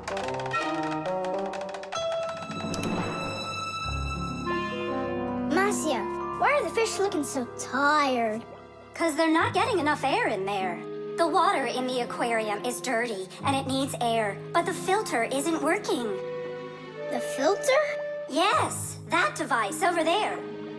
These fish need our help, and if we don't do something right now, they could die. Right. First, I'll fix that light, while you and Marcia go over there and see what is wrong with the filter. But I want to go and look at the filter, too. You're too small for this. Oh, whoa, whoa, whoa. And you're a giant. I mean, you're like 6 feet tall, huh? That's enough arguing. Nolik, let's go.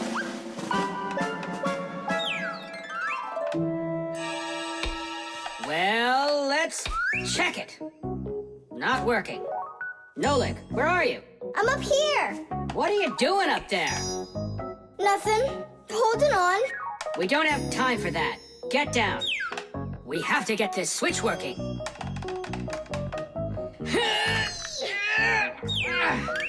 Marcia, what's the matter with the filter?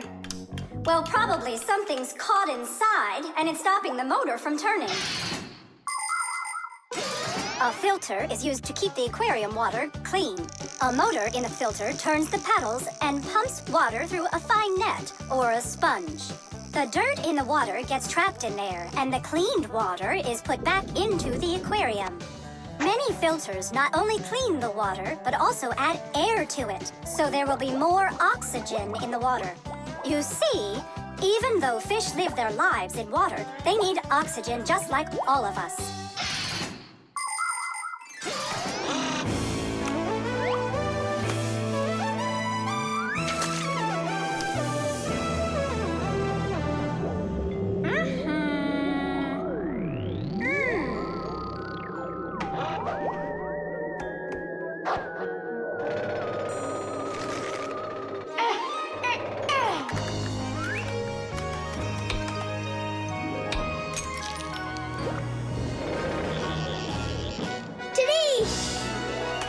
Way to go there!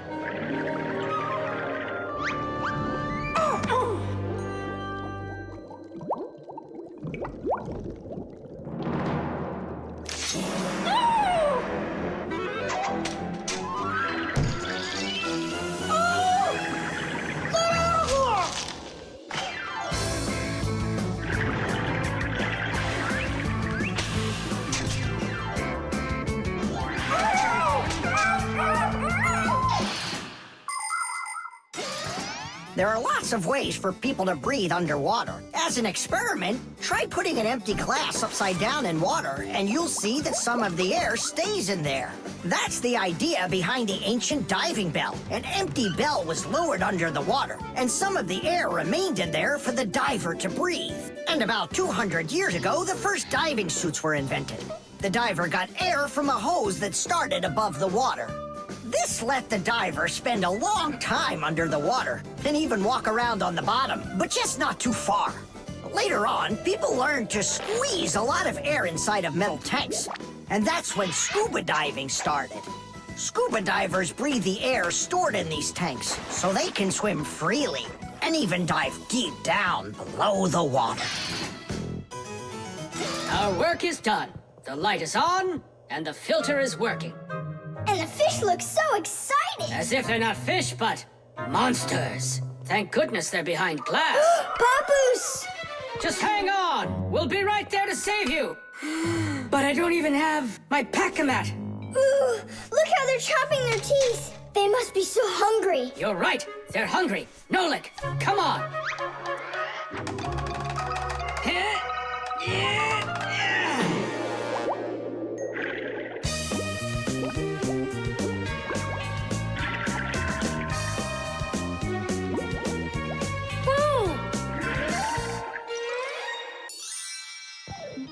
I can't believe those fish. They're so ungrateful. We went ahead and fixed their filter, and all they wanted to do was gobble us up. And I'm the one who saved you from them. I was the one watching what was going on.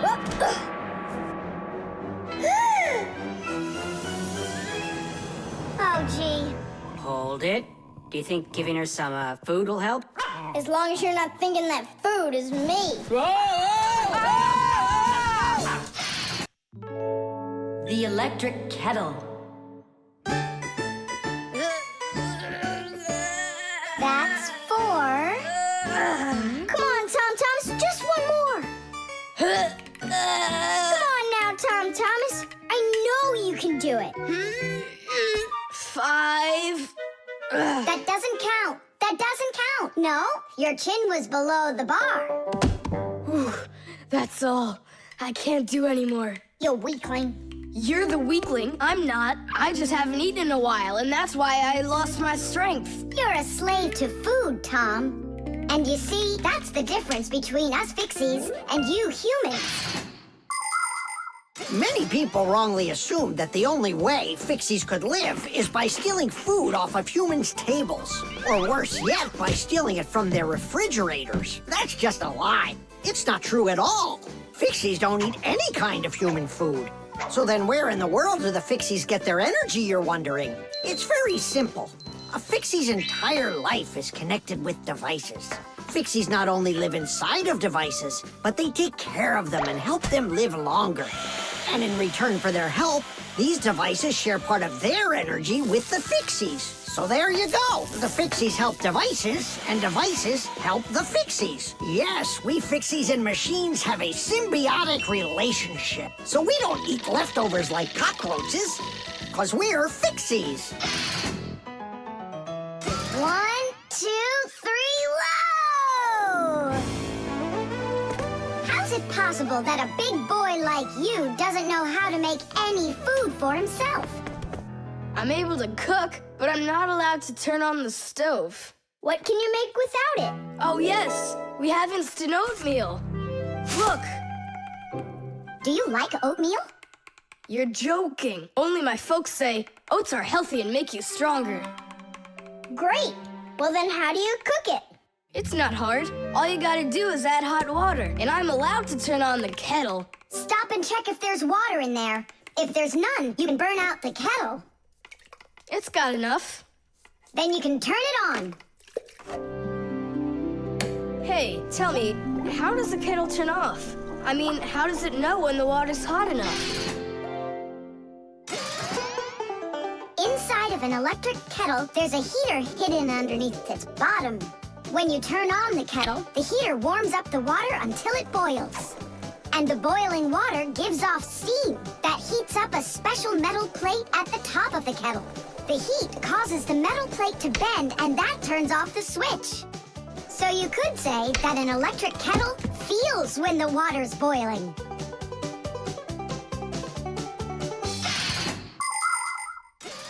Okay, now I understand. Hey, why do you need 3 bowls? You don't need to make any oatmeal for us. It's not for you guys. It's for my mom and dad. Start out here. No! Keep pouring into this one. And I say pour it here. And I say first you should pour it into mine. Oh, Nolik! Where are you? I'll find him. Hang on, I'm going in. Ah! Simka! She was right over here. Nolik! Over here. Simka! Here. Nolik! There. Ow!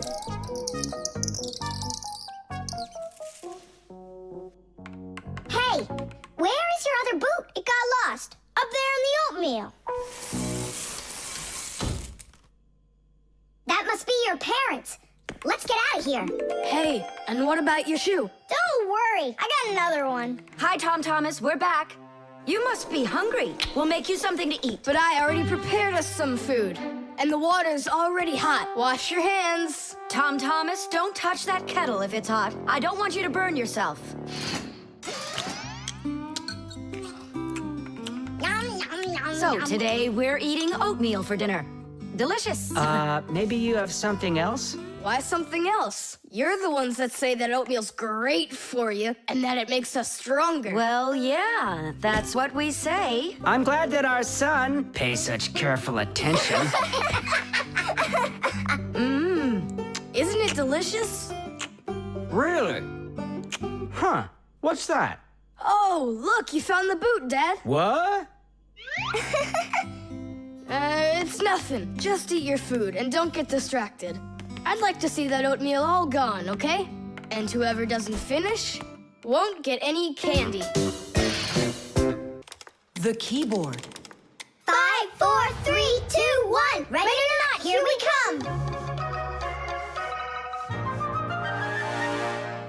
And where is he hiding this time? Tom Thomas! Yoo-hoo! Tom Thomas, you didn't forget about your grandma's birthday, did you? No! Oops, I did. We found you this time. Hey, that's not fair. It was my mom that found me, not you. Then go and hide again. Not now. I have to draw a birthday card for... my grandmother. So, we need 1 clean sheet of paper. When's your grandma's birthday? Tomorrow. But your card won't get there on time. Oh, then what can I do? Come on and use your noggin. Pick up the phone and give her a ring. Your grandmother will be really happy to hear your voice. No, we've got a tradition. We send each other birthday cards. And what's the internet for? Why don't you send off an electronic card to her? Simka, that's genius. Oh, this one's cool. Now go ahead and type your message.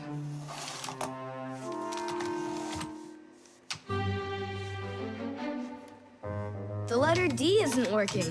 How can I write Dear Grandma without D? Just let her be a plain old grandma without the deer.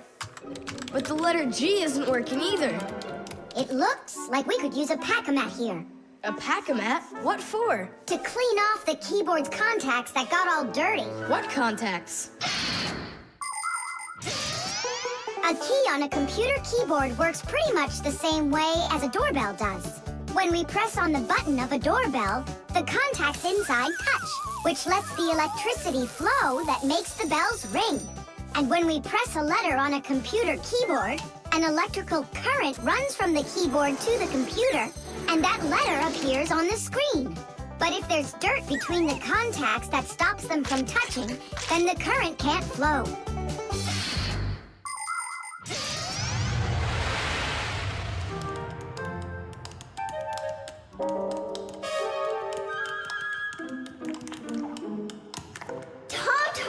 What did you drop in here that is so sticky? It's probably the soda I was drinking.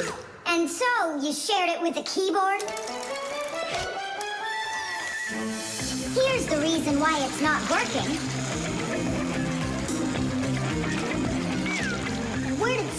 crumbs come from?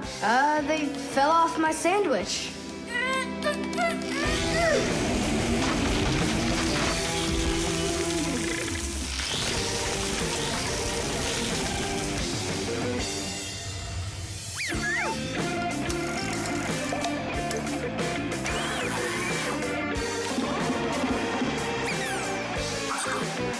What in the world is this red stuff down here?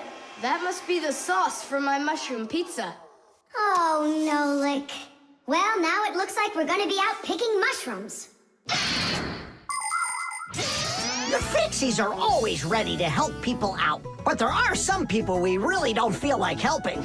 I remember when I was working as a Fixie back in one house. It was a disaster. One day, the owner spilled coffee on the remote for the TV. As I was running to clean the remote, he starts pounding the TV with his fist because the channels won't change. So now the TV is broken too. Well, with no TV, he decides to listen to some music, and he carelessly pulls the music center onto the floor. So he tries to fix that himself and manages to break it for good. And then he sits down on top of his telephone and breaks that to bits. Meanwhile, I'm still busy trying to clean the coffee off of the remote. There wasn't a minute of rest with this guy around. In the end, I couldn't take it any longer. So I got out of there, and now I'm here, teaching kids. Tom Thomas, why are you eating food at your computer? Yeah, they don't feed you in the kitchen or something? Now I know it. It's not allowed. You said it. Now write your message, and write the address on there too. Uh-huh. Mom, do you know what the email address for Grandma is? Grandma doesn't have an email address. So what? We went ahead and fixed that keyboard for nothing? I still need it. Am I Grandma? I'll give her a ring on the phone. You said you had a tradition of writing each other cards. And what?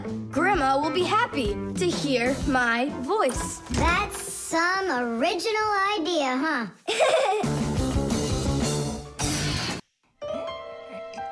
The stapler. Tom Thomas gets the ball. He makes an incredible move. He's wide open.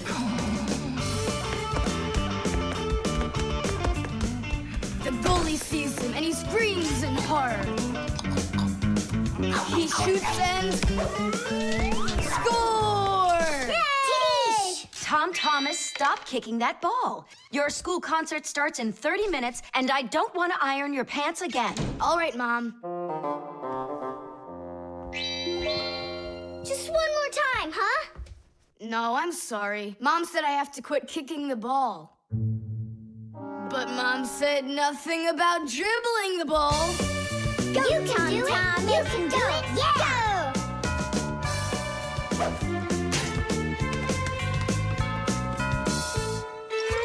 Ah!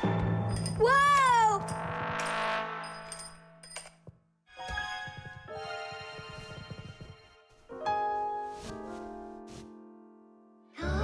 Tom Thomas, your pants!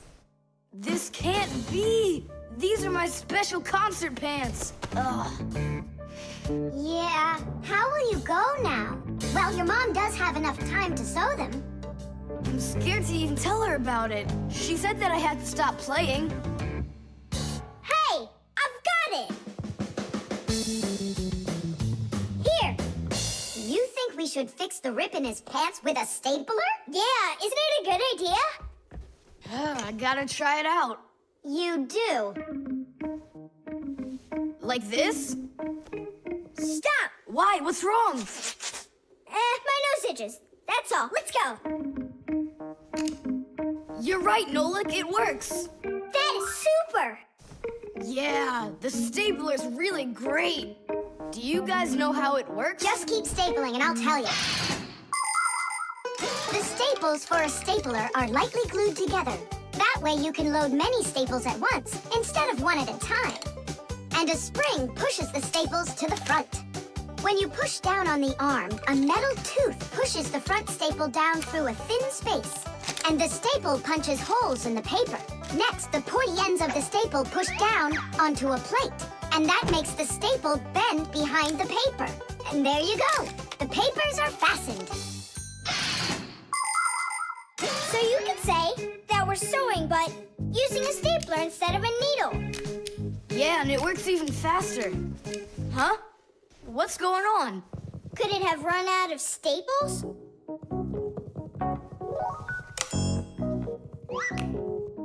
There's still a lot more staples, but one of them got jammed here in the slot. Tom Thomas, we're leaving in 5 minutes. Okay, Mom. So, did you get it? No. Why don't we get Papus to help us? Because he's really strong and he's got a pack-a-mat. We can do this ourselves. Tom Thomas, find something we can use to push that staple out.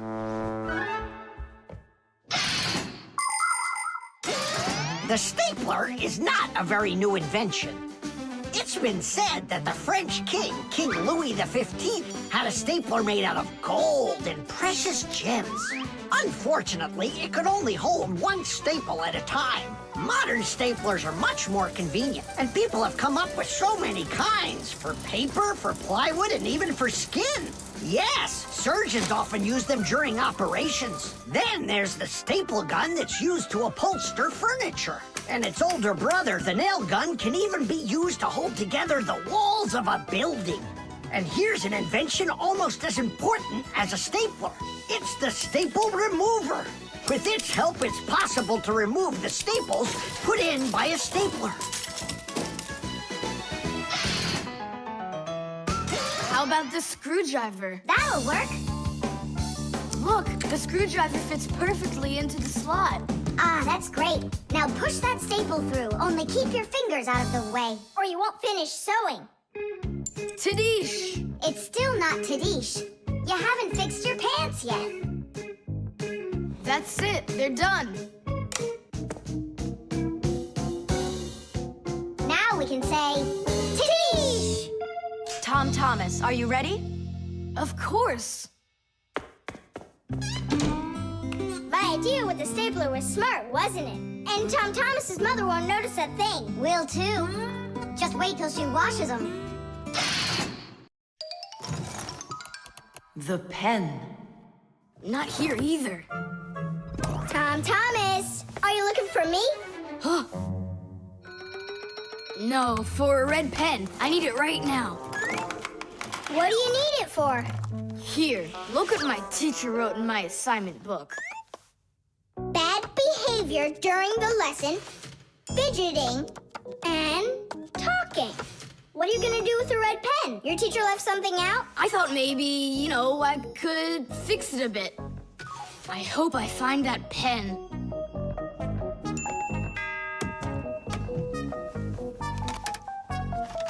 Oh, whoop. Oh, whoop. Oh. Oh, wow. Good catch. So, what do you want to fix on it? I'll just add a couple of no's, and then it will say that I had no bad behavior during the lesson, no fidgeting, and no talking. See, no problem. Cool. And then add this at the end. Tom Thomas is a perfect student. Nah, then they would guess I did it. What, is it clogged up? A little scribble will do it. That's not a pen, it's more like a penknife. Oh, look, the ball's missing. What ball? It's a pen. It's a pen, but it's a ballpoint pen.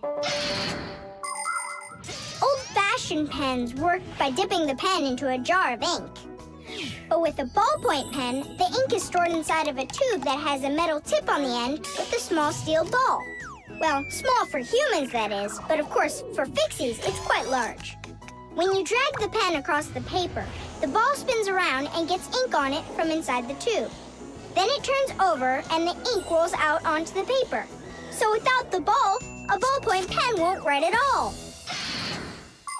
So what am I going to do? That's my only red pen.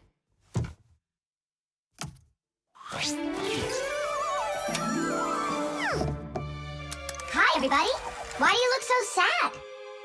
We lost the ball from the tip of this pen. Where? It's here somewhere. Then you're in luck, boys. In the pack-a-mat, there's a metal detector. You can use it to find different kinds of metal objects.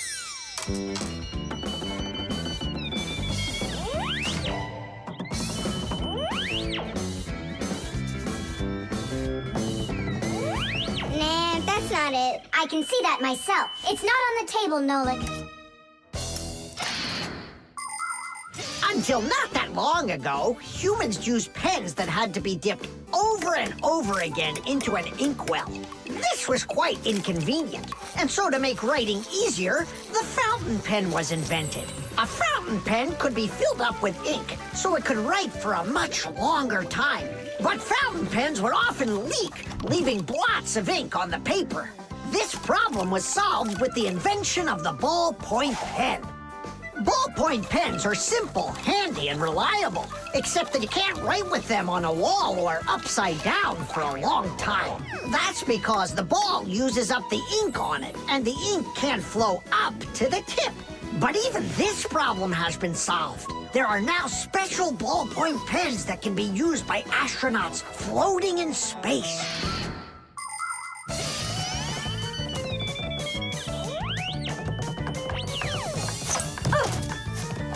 Is this the one? You're right. That's it. Don't you just see how awesome my metal detector is? Is that what you're calling me now?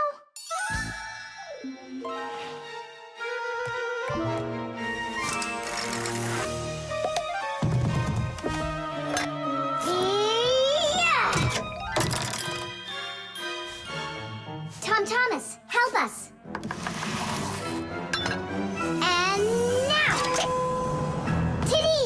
Cool. By the way, what do you need the red pen for? Well, Tom Thomas and I needed to fix something in his assignment book. What? If I knew that, I wouldn't have helped you out. So no fidgeting and no talking. And your teacher, she writes in your assignment book when you behave well? Uh-huh. Whenever we behave well, she writes a note in our books right away. Ah, Did you see, Simka? How Tom Thomas managed to outsmart everybody? Since I see nothing else here from your teacher, does that mean you behaved badly the other days? Uh-huh. What?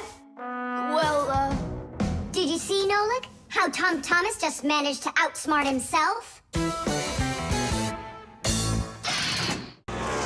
The fan. pass him on the left. Step on it. Now pass him on the right. Look out for the wall. Hit the brakes. Why didn't you hit the brakes? He was just too scared. What do you mean too scared? Something got into my eyes. Those were your hands. My turn. Let me show you how it's really done. Oh, what's wrong with the computer? Oh, it's been really acting up for a while. It turns off by itself. It's no big deal. I just turn it back on. I don't like this at all. Come on, Nolik. Let's go inside and take a look.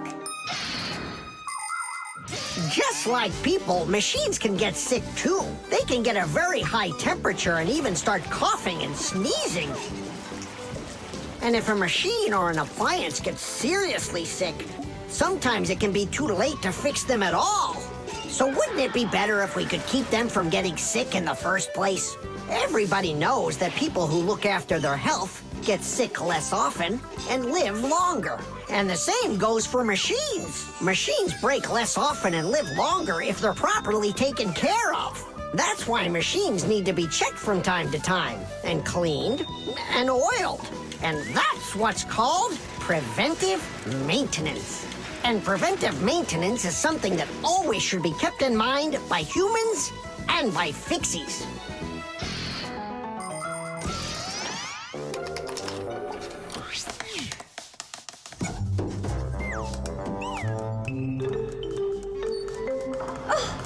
What is that? What is what? Can you hear that? What are all those sounds? It's probably just, a Fixie eater that woke up. What? What do you mean, Fixie eater? Didn't you know that inside of some appliances there live horrible monsters? They love to attack Fixies and eat them up. And the smaller the Fixies are, the more the Fixie eater likes to eat them. Ha ha! And how come you never told me anything about Fixie eaters before. I didn't want you to get scared. All right, scaredy cat. Let's keep going.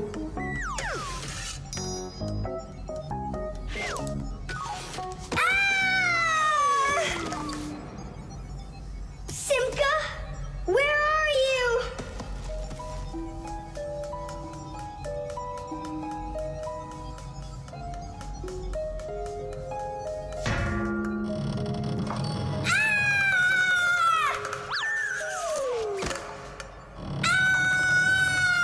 Oh no, don't eat me, Fixie Eater! Oh, Simka! Come over here! The sound was coming from here, take a look! It's not a Fixie Eater at all! It's just a fan! Not just, Nolik, it needs our help! See how sick that fan is? Let's go and get it working, right now! A computer can only run when all of its parts are working. And even though a fan looks like nothing more than a simple little engine with a propeller, the computer couldn't work without it. It has the very important job of keeping all of those other parts cool when they start heating up. It cools down the inside of a computer by blowing a stream of air. But if the fan gets dirty and starts working poorly, the computer might get overheated and turn off. Or it can simply break. You have to turn off your computer. How come?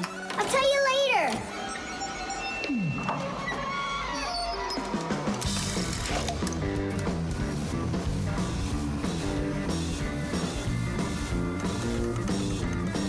That part's done.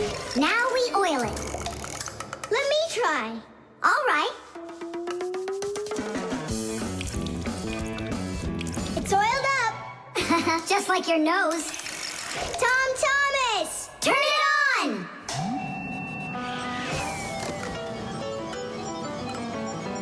Tiddish! And then suddenly, I hear this terrible roar of a Fixie Eater. But I wasn't scared one little bit. And I just ran right into the battle. And Simka? Oh, she was hiding somewhere. You know, she's a girl, and they're all cowards. So I had to fight the monster all by myself. Ah! Oh, I guess that was an example of how girls hide like cowards when they're too scared. Well, yeah. The refrigerator.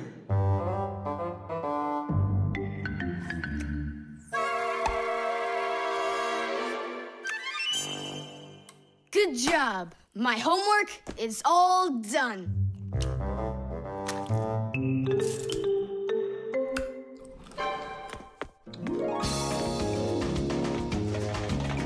Tag, you're it.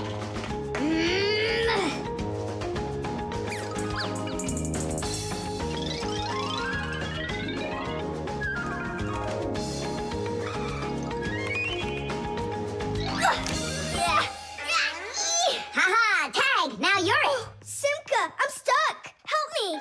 Just stay still. Oh, you're really stuck. Simka, we're not gonna leave me, right? We aren't. But I'm afraid, Nolik, you'll be stuck for a while. Tom Thomas! Help me!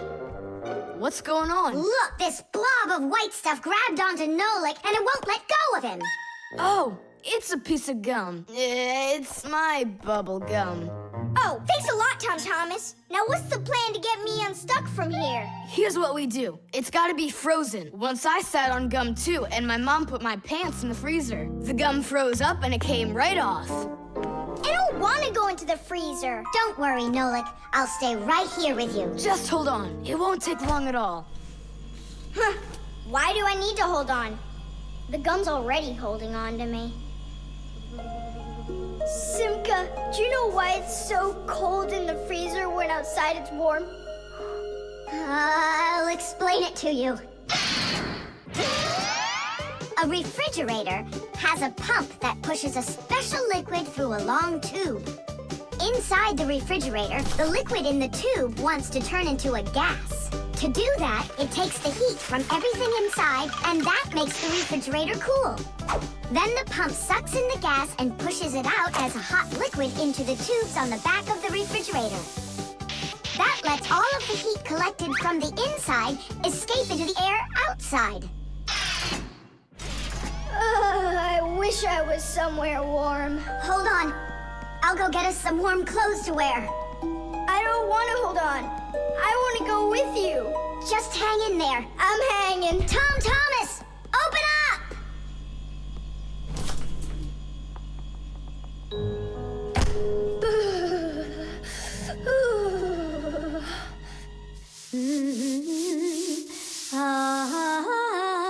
Marcia, do we have any warm clothing to wear? Why in the world do you need it? I just do. Well, I need to know what is happening.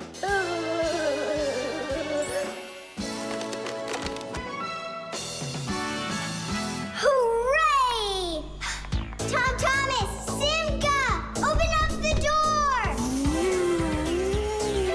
It looks like I'm gonna freeze up in here for good.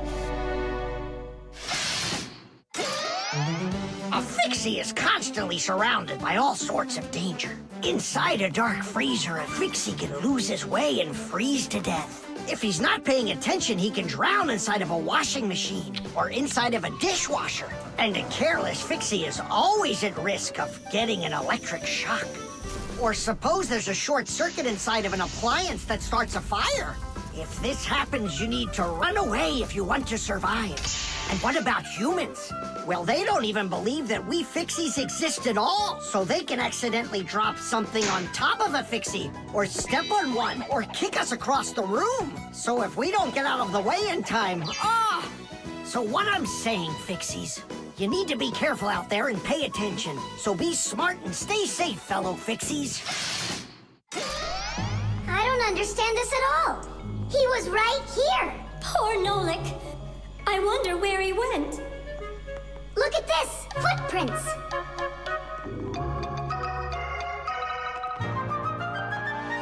Nolik, you're alive. You scared me half to death. How did you get out of there? Well, you told me about how a refrigerator works. And so I found that cold tube and started crawling on it until it got hot, and then I was here. Hey, there's smoke coming out of you. We need to cool you down right away. Huh? Where? I don't want to go into the refrigerator. Stop! I was joking.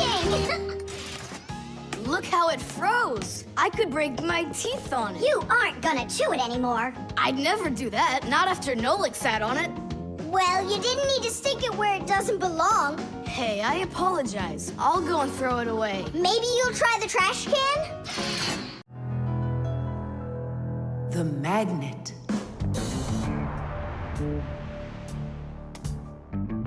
Well, it looks like we need a pack-a-mat.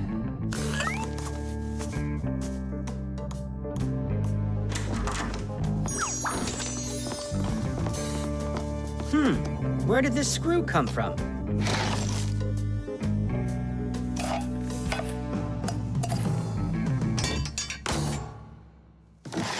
Ouch!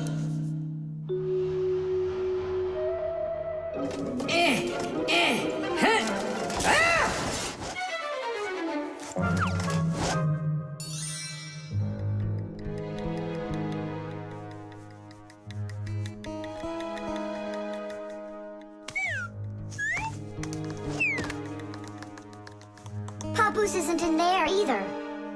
It's awful. He's probably disappeared forever. It's already been 5 days. Don't worry about it.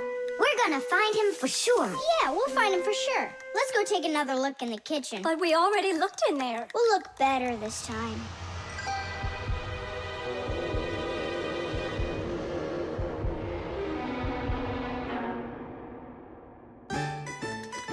Let's go take a look in there. We looked so many times already. Simka, Nolik, what do you keep searching for in here? It's not a what, it's a who. Our Papus is missing. We've been looking for him everywhere. Oh, no. He's probably already turned into a screw, because he doesn't have enough energy. Maybe I could help. Surely.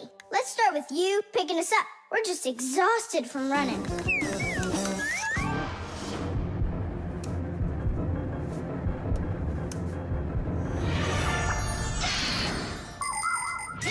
In a dangerous situation, a Fixie can choose to turn into a screw.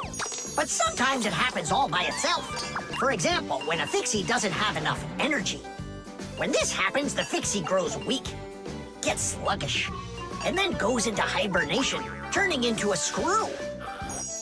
This bad luck happens when a Fixie doesn't get charged up from being inside of a device. That's why Fixies always work inside of machines, so they can stay charged up with energy. Sometimes a Fixie that has grown weak and turned into a screw can get lucky. If a human happens to find him and screws him into an appliance, then the Fixie will be able to get energized and come back to life. Then he'll unscrew himself and run away, leaving the human wondering, where did that screw go? I know I screwed it in. So, where should we look first? What are you looking for in here, Tom Thomas? Well, And what do you have there in your hand? just some screws of mine. Ah, I just found a screw not too long ago. Maybe it's one of yours. Probably. Where's it now? Here, take it, and don't leave them lying around. Should I turn myself around now so your Papus can turn back into himself? He's been lying in there for a week already. He doesn't have the energy to turn back into himself. Then what's next? We have to screw him into some device, you know, so he will get his energy back. Okay. But which one's Papus? All of these screws in here look like Papus. We'll use a magnet.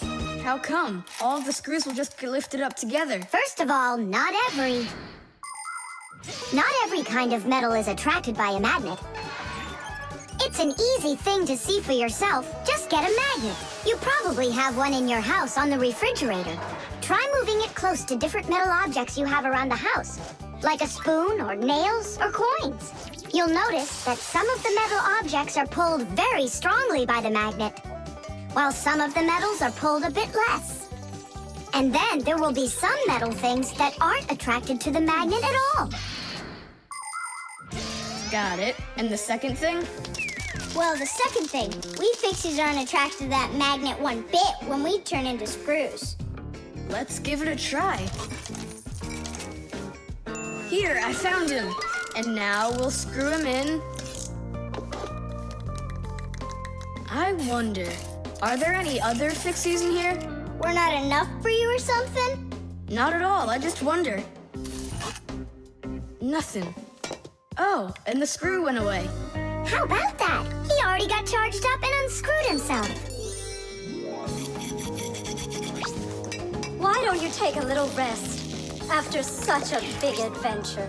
No thanks, I've had plenty of rest. Anyway, it's something I've wanted to do for a very long time already.